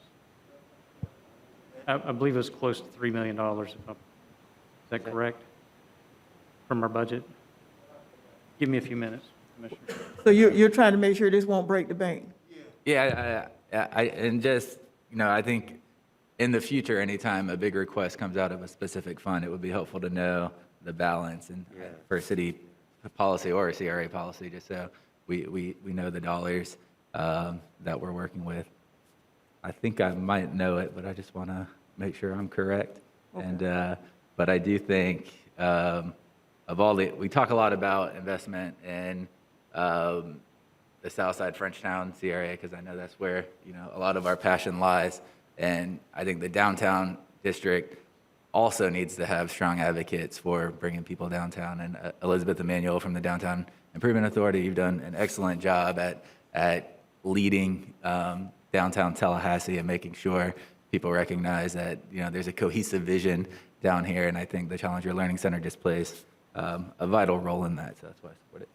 Okay, thank you, Board Member Matlow. Any other Board Member Porter? Thank you, Madam Chair. I will support this item. I frankly was not planning to support this item. And the reason for that is because, I had originally, and Mr. Tedder followed up, I know, with questions about what alternative funding sources were available. And in general, something that provides the most public benefit in sort of an infrastructure investment way is where I prefer to see CRA dollars spent. And given that, it's not as if you're going to go out of business, but I've been, truly convinced by the comment, by the support of the DIA and the DRC, and I do think given the extraordinary circumstances here with COVID, that it does make sense, and I do support the Challenger Center. I live downtown. I went there frequently before COVID, and I look forward to keep up and see the impact that it continues to have. Thank you. Thank you, Board Member. Are we ready for the question? All in favor of, Mr. Sims, all in favor of the motion that's on the table, let it be known by saying aye. Aye. All opposed? Thank you very much. Madam Chair, so just looking at our budget, when it was adopted last year, we had $3.4 million available for future programming. Okay, thank you. Okay, moving right along to item number 9.01. I understand that we've had someone to come that did get here in time for a comment, a public comment. And we're going to ask that they be allowed to go ahead and make your public comment. Yes, ma'am, Madam Chair. We do have one speaker. Go ahead. Mr. Ryan Chavers. Mr. Chavers, if you would come to the podium, please. You'll have 3 minutes to speak on item 9.01. Please give your name and address for the record. Thank you, and welcome to Chambers.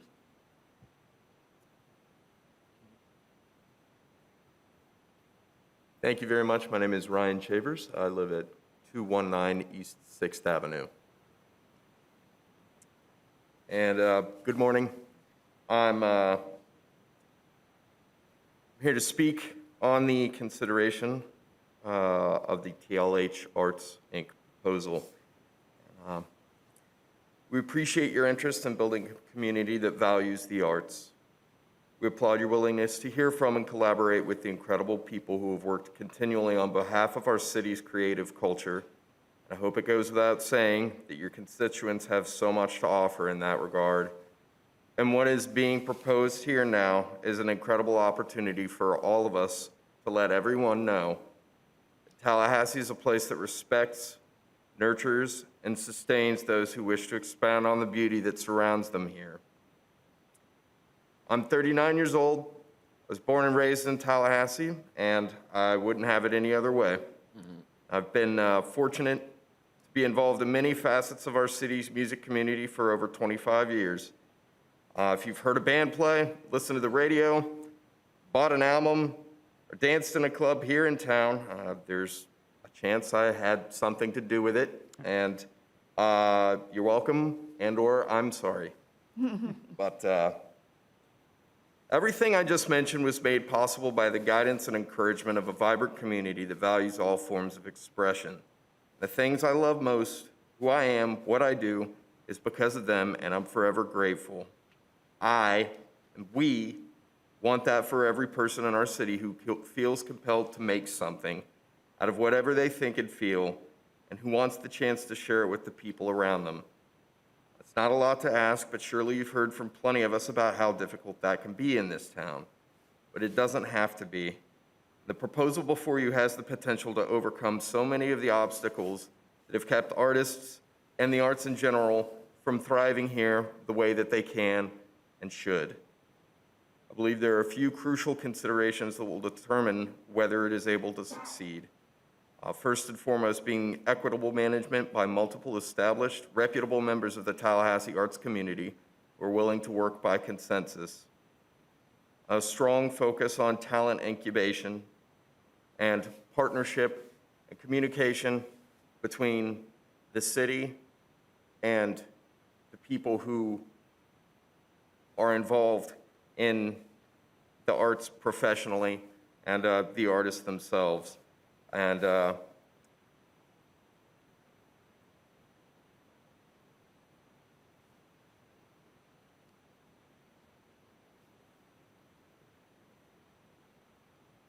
I appreciate your consideration, and thank you for taking the time to hear my comments. Thank you. Okay, so we will now, Mr. Tedder, would you walk us through 9.01? Absolutely. So item 9.01 is consideration of the revised TLH Arts, Inc. proposal. At your March 25th, 2021 meeting, the CRA Board approved extending the deadline in order for TLH Arts to provide an updated proposal at today's meeting. We received information shortly before we distributed the agenda materials, and that is it. Everything that we have is included in your materials today. So with that, we have Mr. Kiker here who would kind of go over his proposal. All right. Thank you. I'm sorry. I'm not saying welcome. Go ahead. Thank you, Madam Chair, and thank you, Mr. Tedder. First of all, not my proposal. This is a what we consider to be an arts community proposal. I honestly can't talk about what we were trying to accomplish any better than the last speaker just did.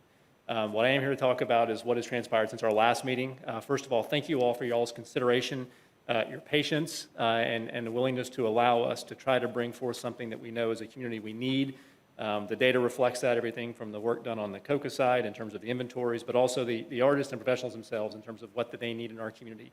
And it is both a broad and a deep group in terms of what we're trying to accomplish. Since that last meeting, I would say the only thing I've ever experienced that would be comparable would, for those of y'all familiar with Domi Station, we do things called hackathons or design sprints, where you're working tirelessly to try to get something done and accomplish a goal in an expedited period of time. And we actually set forth and wanted to be as transparent as we could in terms of what has transpired since that last opportunity that y'all gave us. We've had the multiple site meetings with the contractors, local groups. We've actually gone through the pre-submittal process already. Most importantly, we have had community input sessions. As we set forth in our timeline, the community input sessions we do not believe are done. We would still like to have more, but the most valuable input we've had in this process, and Mr. Kay's been involved in those actively, is actually having the users of this facility, the artists and the professionals, and I'm talking everyone from the folks that will be, like the kids from DYG and the Omega Lamplighters doing the step shows, to the professionals, the dancers, the Shakespearean actors, and also, most importantly, the visual artists and musical performers, to have input on the facility itself. And as you've probably seen, if you looked in the materials, even that layout and floor plan has changed significantly since our last meeting because of their input, and it's been invaluable. Trying to ensure that the next time Boys to Men comes in town and for the a cappella concert there, that I'm not using the bathroom next to Wanya Morris, having their own facilities and green rooms. We're doing what we can to bring forth a project that is going to serve the broadest group of the community and that has utility and value. As the materials also reflect, we weren't even sure prior to the cutoff to submit items that we would have the hard figures that we hope to bring to you. The contractors worked overtime, as you can imagine, in this day and age, getting folks to get things in an expedited time frame, especially doing it pro bono, is difficult, and they exceeded every expectation. We came back with a number that candidly is less than what we thought it may be, and certainly far less than the original proposal for the TLH Arts program at the FDOT facility. As stated in the materials, we have a facility, again, based on the current designs, that leaves a funding delta of $1.4 million. And again, given the size, scope, and number of groups that would support, is pretty incredible. I mean, obviously, our counterparts on the other side with Lemoyne had about $1 million funding gap on their proposal. And so we're very happy with where it ended up, and we think that's achievable. We're working hard, and I'm not sure if it made the materials or not. And again, in terms of just graces, in addition to the K family's incredible gift, a piece of property that we do have actually an updated appraisal for, which is roughly $500,000. That they're willing to donate for these purposes. We also actually received an unsolicited contribution from Western Shore Properties, the developers of the Hyatt Place Hotel, and Bo Schmitz and his group yesterday of $25,000 to kick things off. So we're showing up here with what we believe is a viable plan, an achievable plan, a community-oriented performing arts facility, which is what we have wanted to bring today from day one. And we have over $500,000 of community support in the private sector to kick that off, and we're going to do this. And we're going to do it for the community. We're going to do it for people like Mr. Chavers and others that have been working in this community for a long time. And with that, I'll leave it open to y'all's questions. Have any questions? Commissioner Richardson? Thank you, Jay. And certainly I am excited about this project as well, especially the groups and individuals in our community that will have an opportunity for a space like this, for practice, for performances. It's ideally located, I think, and so I'm excited about what the potential is. And thank you for all the work that you've done to bring this to where we are now. And certainly we want to thank Adam and his family. Without you all, we wouldn't be here discussing this morning. So thank you very much for that, for your family's contribution, Adam. I guess I just had a couple of questions. Jake, if you could answer those, one is how are you going to accommodate parking? So we, as part of and even prior to the January meeting, we actually went through that process already with design works and with the pre-submittal.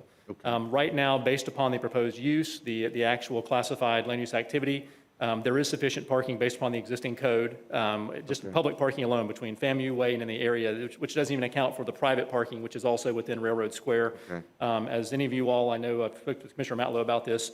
We're talking about a facility that we're talking about capping around 300 people. I myself have been at Railroad Square First Fridays that have probably exceeded 1,000 people. And so, again, we're hopeful that there may be additional parking options coming down the pipe in the future. But at the same time, we're also bringing forth a project which we very much intentionally are hoping is part of a multimodal future in Tallahassee and is part of this district. Yeah, and that area too is very walkable. I mean, I think a lot of the people that are going to Railroad Square on those first Fridays are walking there. They're not driving cars. And again, this is the testament to the community. The infrastructure has been put in place. You know, from my perspective, again, I live in the area. I've invested in the area. But the infrastructure that's put in place, to me, is perfect for this type of an opportunity. With the new hotel that's getting to open up at Cascades Park, the new leases being signed, you know, we have residents and visitors to this community that can literally walk from their hotel room down an amazing pathway, see a world-class park facility that also happens to be a stormwater retention group that does a phenomenal job, walking across that beautiful pedestrian bridge in whatever color lighting it is that week, up the FAMU Way Parkway, seeing Anita Faber Thompson Plaza, which obviously is beautiful as it is, and then taking that walkway down FAMU Way and seeing those community amenities, having kids playing in the sidewalks, having the skateboard park.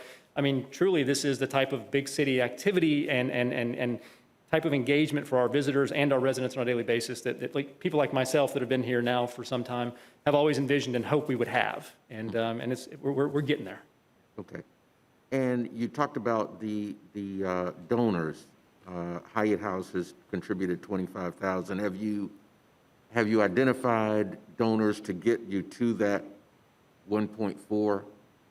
We have. We met originally back in the original project timeline with a local fundraising consultant who have since re-engaged. I mean, obviously we've only had the updated figures now for 4 business days, and so again, we've been scrambling trying to figure that out.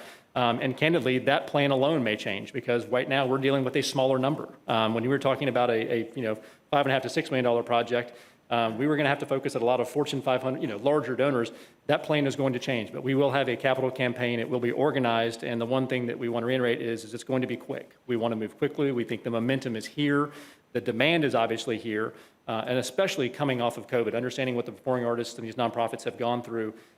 We think that between the local groups, the need, and as well as the tourists and people that are going to want to get out of their homes. I mean, I just saw we've got people coming in town for the fall now at capacity.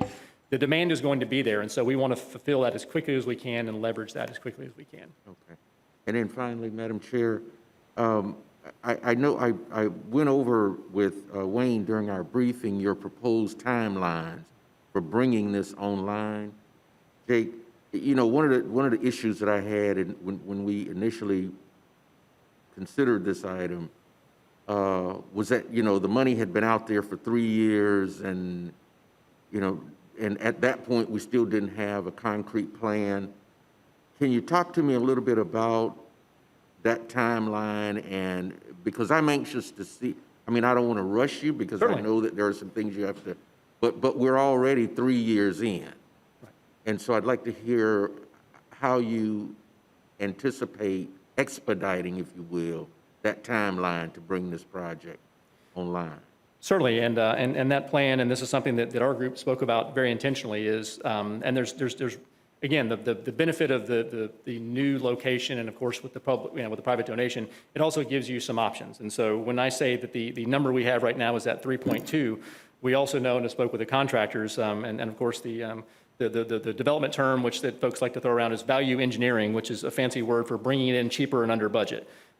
We believe that is the 3.2 for the hard construction cost is what we're kind of viewing as a Tesla. Like that thing is turnkey. You look at the renderings, the sky grids, that is what we would love to bring forth and to have people in our community come and look at. So when they are here for a concert or an event that they come in and say, this is it. We believe that it could possibly be brought in for under that. And so the timeline that we've set forth, again, it is intentionally conservative to, again, get direction. I mean, we reference here, out of the gate, another 3 months, which would be 90 days of community input sessions on the facility itself. If you tell us, you know what, no, we think that it needs to be this, and y'all, plow through the walls and go build this right now, then obviously we can tweak that. But I will say that just given the input we have had and the plan revisions in the last 30 days, have been invaluable. I mean, just again, and these are, we're all making decisions on the fly, but, a great example I was giving someone earlier, Donald Gray and his group, I cannot speak enough for how well they're doing, but we're talking about a community input session where we have, people on a Zoom conference renderings on the screen that are saying, no, Calla from FSU opening night saying, no, we need a bigger administrative office because when acts come in town, they have managers that need to plan for the next event. So we need administrative space here. We don't need the bathrooms here. We need a private facility here. This is all input that, again, for a once in a generational opportunity, we think is important to bring in and to get buy-in from these groups we're talking about. If you tell us you don't want that, then we can probably expedite that further. But we're putting it out there just saying that from our experience right now, and especially in the last 30 days, it was just, the input was invaluable. And so can we expedite that? Certainly. And again, we may get very lucky given that we're dealing with a manageable number here. If we have a member or members of the community can come in and say, you know what, I want to write a check today for a bulk of that. I mean, in a capital campaign I've been involved with in the past, you always look for at least one or two of those big lead gifts at a high dollar figure. And at 1.4, we're not far off from what those lead gifts would ordinarily be. We were at 5, but at 1.4, we're in a different world now. Okay, other board That's all I members? had, Madam Chair. Thank Have you. any questions? Okay, Board Member Matlow? Thank you, Madam Chair, and thank you for the work that y'all have done on this project since our last meeting and putting concrete numbers before us. I've heard from a wide range of different arts organizations that have signed on and are excited for this project. I had a similar concern to Commissioner Richardson about the ability to raise the additional funds, and I'm going to support moving forward with the $1.8 million, but this could be a tremendous asset for our community, and I just think everybody who's reached out in support of us funding this project, if this money doesn't get raised, it won't come to fruition, and we'll be in the same point in a year. So I just want to say to everybody in the private sector, everybody who's reached out in support of this, there's a tremendous opportunity on the table, and for it to come to fruition, there's a long way to go. So I do think if we move forward, we need to set a hard timeline for that fundraising ability. I think 9 months, was that what was? Yeah, and again, that's something that I think should be part of the process, and that was something that we didn't get a chance to talk with staff. I mean, I'm not sure what was done with Lemoyne in terms of timelines and benchmarks, and because there were even some information items too, as well as whether or not any of the funds could be used again for the project, not for our group, prior to a full amount being raised. Again, understand we may value engineer, and those were discussions we were having 3 years ago with staff prior to the FDOT lease issues. But again, given prior work with staff and Mr. Tedder and certainly Attorney Jackson and Norvell, my belief is that we can come to an agreement on all those things and make sure that everyone's protected and that the community is getting exactly what we're saying they're going to get. Okay, yeah, that sounds good. So I'm in favor of sending approval of the $1.8 million to the county to see if they approve as well. Next steps would be, Mr. Director, figuring out that timeline. The big question of who would take ownership of the property, the city or the county. I would be interested in the city taking ownership of the property as we move forward. So I think as far as the tourist development tax decision, I'm ready to move forward with that. And then I guess the other questions, Mr. Executive Director, how would that come back? Is that the funding is just dependent on what the CRA, the city, and the county decide, but the ownership, that would have to come to the city commission or the county commission, or would the CRA director, would you negotiate that through the board? The policy decision of who owns the building at the end of the day is yours and the county's. As those boards separately? Or Yes. we can't make that decision? Not in this meeting, because at the end of the day, the CRA is going to expire at some point. So if it's a long-term investment, I would suggest the city commission and the county commission take up those items. Okay. Then, yeah, I would make a motion that we. Board Member Matlow, I'll come to you for the motion, but before you make the motion, there's something that I want to read into the record. Sure. Okay, but I want to get everybody's comments first, and then during my comments, I will do my piece, but I will come to you for the motion. Any other comments? Board Member Porter. Thank you for being here. It's been really exciting to see how this has all come together, and truly the diversity of stakeholders and people who I've received emails from. So I am really excited about this project and excited to hear the updates that you've brought to us. And my question, Mr. Tedder, is so if we were to make a recommendation today, when do the details of that agreement get fleshed out and by whom? You know, if we're talking about these benchmarks and requirements, how does that get fleshed out? Yes, that's a very good question, and I think, so for Lemoyne, we're actually pursuing a funding agreement now for the decision that you made that sets up exactly what you're talking about, some of the parameters that we need. And this one, because there are some deadlines and key task periods, I would recommend that we bring that back to you all and let you consider that agreement just like you did for the Tony Brown development, the Frenchtown Quarters, is to let you review the funding agreement details and the timeframes and make sure that you are okay with the timeframes that are identified in that agreement. So would, as far as the timing of that, does that agreement come back to the CRA before it goes to the county, or is this kind of all happening at once? The way the last, and the city attorney may have to back me up on this, the county only approved the recommendation of the funding detail, the funding expenditure. How that was put together is assembled through the CRA. So the CRA was the drafter of the agreement and the approval body of the agreement. The county would not be approving the terms of the condition. Okay, so we can send, if we decide, we can send the recommendation, the county can approve, and then it can still come back to us to approve the negotiation, That is the correct. agreement. Okay, thank you. Okay, Mr. Mayor, you have any comments? Okay, I want to take us back to our minutes. And I want to read our minutes for this item from the last meeting to make sure we're clear on what we agreed to do at the last meeting.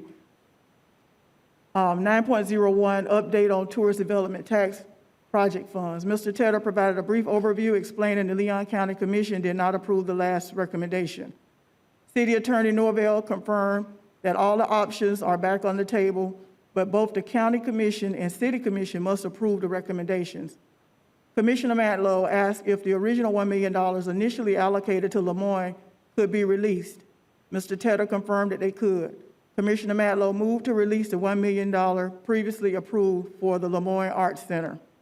Commissioner Porter seconded the motion. The motion passed unanimously. Commissioner Porter asked if an approval of a change of scope is required for the Lemoyne project. Mr. Tedder stated that it is the same project in a new location. City Attorney Noble suggested an approval was needed. Commissioner Porter moved to accept the change of scope in the Lemoyne project. Mayor Daley seconded the motion. It passed unanimously. Commissioners Porter and Matlow indicated they would like to see proposals from TLH Arts and suggested a May deadline to bring the proposal to the CRA. Commissioner Porter moved to extend the deadline for TLH Arts to provide an update proposal at the next CRA meeting on May 13th. Commissioner Richardson seconded the motion. It passed unanimously. A discussion of the Ashmore project followed, with the mayor suggesting the city fund the project. The board asked that a firm commitment be made by the city and that a definite explanation from where the funds would come be included in the agenda. Mayor Daley moved that the CRA board request the city manager to bring an agenda item to the city commission that allocates $1 million for the Ashmore project from the city's budget. Commissioner Matlow seconded the motion. It passed unanimously. Commissioner Matlow moved that if the city could not fund the Ashmore project, it would be brought back to the CRA for further consideration. Mayor Daley seconded that motion. These are from the minutes that we've approved today to kind of take us back to where we were. To my knowledge, we have not received an agenda item from the city commission, from the city manager regarding the Ashmore project. So the Ashmore project is in limbo. It's hanging between the city commission, an agenda item coming to the city commission and coming back to the CRA based on our last action. In my conversation with the city manager, we have not found $1 million available to create a museum or a Ashmore project, given all the other priorities that we have. I'm saying that, but we can make sure that an agenda item comes back to make sure we understand what our financial situation really is. And so, based on that action, I am not ready to move forward with this project today until we have secured where Ashmore sits, or where it's going to land. Because if we go ahead and move forward with funding today to the TLH Arts, there will be nothing left for Ashmore if we're not able to find it in the city and it's looking very dim. Then there would be nowhere for Ashmore to come. And that would, to me, be once and again a promise that was made that was not kept. And I do not want to be a party to that. I will also share that I have some other concerns regarding this project. And I want to thank Mr. Kay and Jake, my friend, for your willingness to do this for our community. But I will say this, that there's a great eagerness and unsettling in our community right now about this project. And I feel like I'm being rushed and it's being crammed. I've had conversation with others in the community, and some of them, they're not coming here today. They may not be sending comments, but they're feeling the same way. And we just said to Mr. Brown that we need, after 3 years of engagement with the community and others, we've said to him, go back and bring us more flesh. And so I think we need to send the same message that what we've received, you know, as Jake said from 4 days ago, I haven't had time to digest it all. I know you've asked me if I had any questions. I didn't know I had questions until I had an opportunity to really study this because, you know, just in timing. I also have heard from the community that the African-American artists, performing artists, are not at the table. They've not been included. There are groups that are performing all over this country that come right here from Tallahassee. They have not been contacted. To my knowledge, they have not, from what I've been told, they have not been contacted. I have not received an email from but one African-American. I got that yesterday, and that was after a meeting with you all. So what I'm saying is I have great unreadiness because of those things that I've just stated.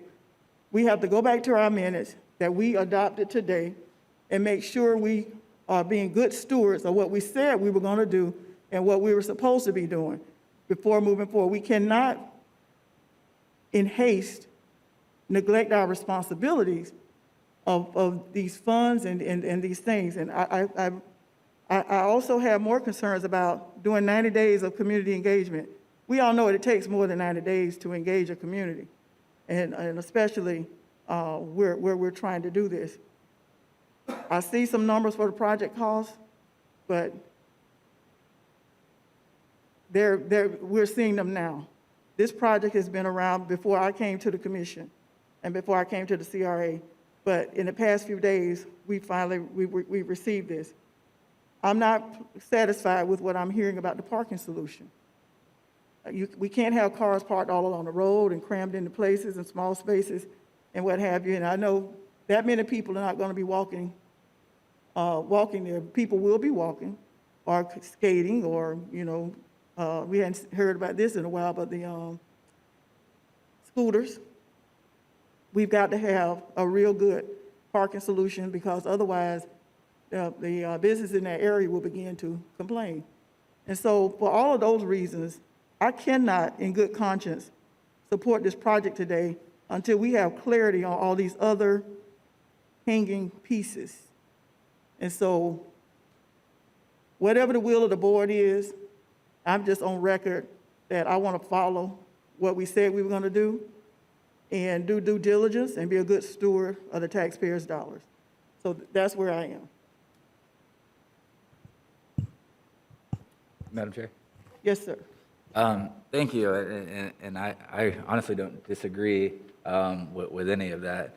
I would suggest the city manager find $1 million to fund Ashmore, coming from members of this board that also serve on the city commission. But aside from that, Madam Attorney, the process would be the CRA would set a recommendation, then that would go to the county, and that would also have to come to the city. So we would be able to, we'd have to sit as the city commission to be able to approve this as well. So this wouldn't be a binding decision without us being at a city commission meeting, voting to also approve it. And my intention would be that meeting would also have an item that considers Ashmore's at the same time. So our final approval would depend on that decision. as for parking, I'm a supporter of eliminating parking minimums in the urban core. I think the mayor has approached this, maybe not the entire urban core, but in certain sections where we're really trying to encourage walkability. So I hear your concerns. I'm not backing down from anything I've said in previous meetings.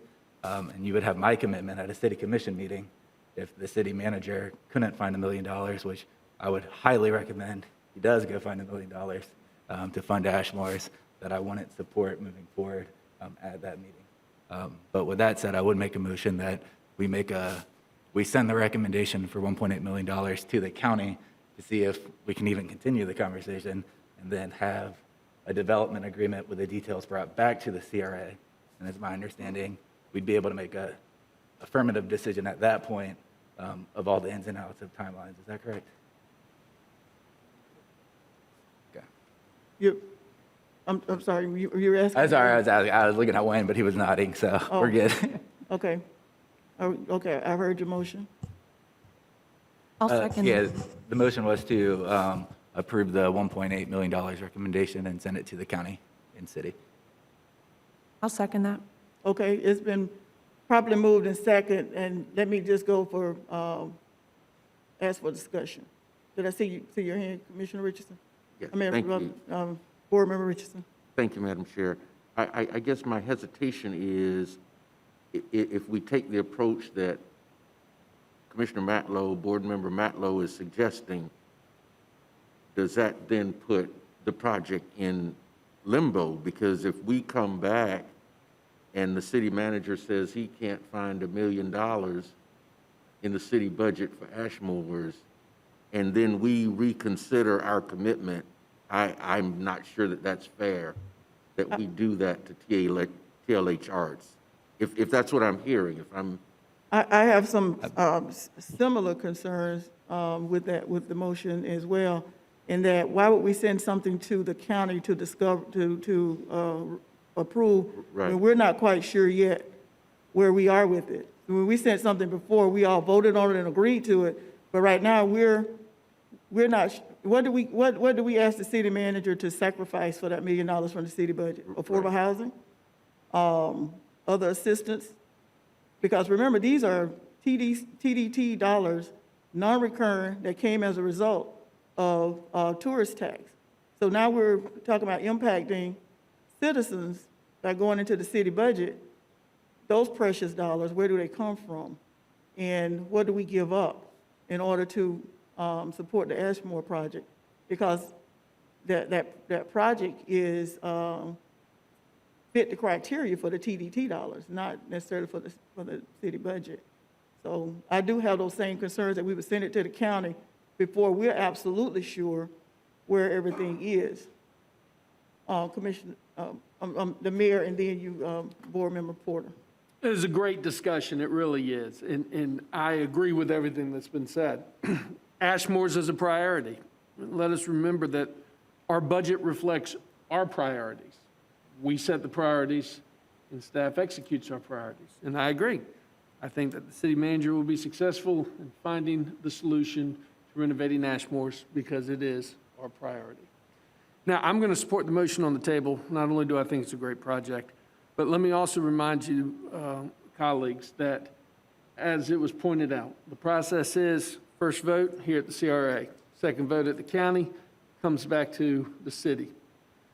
We have already sent over Ashmore's as part of a package that was rejected from the county. Now, even if we get creative with the financing of the renovations of Ashmore and it comes back to CRA, I would still believe it would not come out of the TDC funding because we couldn't get our colleagues at the county to agree to that. So one way or the other, we're going to renovate Ashmore's, and it's going to be the crowning jewel that we all envision it to be. I know that's your priority, and I'm right there with you. But I also think that it's time to move forward. The county did not accept Ashmore's as part of the original package that was sent over. I am going to support the motion on the table and encourage the county to join with us with the TLH project. At the same time, yes, we are going to renovate Ashmore. Okay, Board Member Porter? No comment, thank you. Okay. I am going to say that, yes, staff does work according to our priorities. Affordable housing is a more priority to me than Ashmore. I will say that. Ashmore was a priority for me when we had some extra dollars. I don't think we have extra dollars in our city budget, given coming out of a pandemic and given what we have. We need affordable housing. We need to employ some children this summer. Just a number of needs that our city has. And I'm not going to beat a dead horse to death. I'm just saying, I will not be supporting this for the reasons that I stated. And so I respect your support and thank you for respecting mine. All right, so ready for the question? Question? All in favor of the motion on the table, let it be known by saying aye. Aye. All opposed, nay. Motion carries. All right. Moving on to item number 10. Any public comments on non-agenda items? Yes, ma'am. We have one public speaker. That's Mr. Stanley Sims on unagenda items. Mr. Sims, please state your name and address for the record, and you'll have 3 minutes. Madam Chair, I'm Stanley Sims, and my wife still lets me live at 1320 Avondale Way. Sometimes in the backyard, but I'm still there. I want to say I'm very pleased with the robust conversation that we've had regarding these issues with the CRA. And Mr. Matlow and Board Member Chairman, this is a sensitive area that got to be discussed. And I'm talking about the CRA staff structure. Don't get what my comments tagged to a person. I'd like for you to take my comments and tag them to a HR process. It is not conducive to have a good, productive work environment when the secretary is the second highest paid in the department and the first highest paid is the director. I do understand how this occurred, but I don't excuse it. A proper HR director would not allow such a high-paying employee be placed into, it's like taking a $100,000 employee and make him a janitor making $100,000. How are the other individuals, the facility manager knows that the janitor is the second highest paid in the department? That just doesn't look well. And despite that they don't say anything, research shows that has an effect on employees. I prayed about this, so I'm trying to say this the right way. The second thing is, with all of these projects that are coming online, we need a CRA director. I love Wayne. He's a rattler. I'm partial to FAMU rattlers. But when you're too busy to come walk with me down in Frenchtown, when I got children walking on dangerous streets and highways, that ain't the Wayne I know. Miss Sherry was there. We need to place her as interim CRA director. She didn't ask me to tell y'all this. I do this on my own. We need to get this structure because we've got a lot of projects coming through. I'm involved in them, and y'all know I'm a handful. Thank you for your time. Thank you, Mr. Sims. Are there any other speakers? No, ma'am, they're not. Okay. Mr. Tedder, and I'm asking my board member support. I'd like to ask that an agenda item come come back to us regarding an issue that I think many of us are aware of that occurred months ago on the CRA regarding board structure. And it's been requested that we look at adding citizens to this board. And so what I'm going to ask that you do, if you would bring back an agenda item to explore what other CRAs are doing, how they're doing it, and what might be the best approach for us to take. One of the things that I know is that we have a CAC that represents, how many people on the CAC? 8, is that correct? Let's see. Yes. Okay, so when fully staffed, we have 9, right? When fully staffed, we have 9 members of our community who provide input and feedback to this board. And to me, that's a better way to feed this board. But to then possibly choose 2 people from the community to do that, I want to see how that would work. So I'm just interested in, because there's great conversation, and I want us to kind of bring it, let's deal with it, and let's move forward. Anyone has any objection to that? Commissioner, a board. Madam Chair, I wouldn't object to an item coming back, but I'm going to signal right now that I would not support it. I think what we have is working, it's not broken, and I don't see where it needs to be fixed. I think the process that we have works very well for us. It's the model that's used in most municipalities around the state. I'm willing to have the discussion, but I'm going to signal right now that it's just not something I can support. Okay, thank you. Anyone else? I support the item coming back and look forward to the discussion. Okay, all right. And that's it. Okay. Thank you. I believe we could have that back at your next meeting in July. July 8th. Okay. Is there any other business to come before No, ma'am.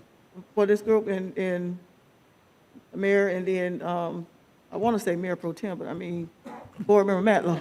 I'm struggling over here trying to go through. You just call me Jeremy, it's okay. You look so much like the Mayor Pro Tem.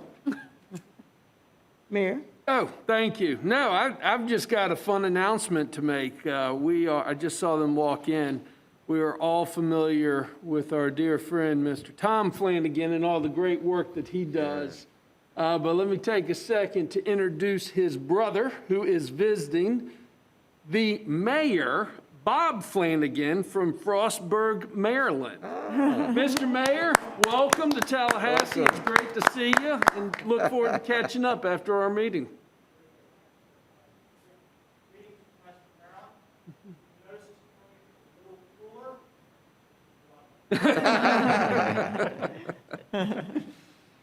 Okay, any other comments? Oh, yeah, I'm sorry. Board member? Board Member Matlow. Thank you, Madam Chair. Before COVID, we had made a series of recommendations for upgrades to the CAC or CRA.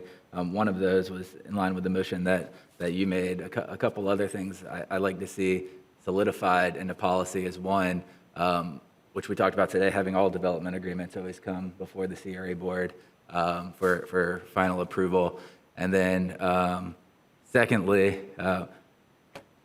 Interim Director Tedder, I think you've done an exceptional job and exceeded a lot of our expectations, but I do think the CRA, we should return to the CRA or our CRA board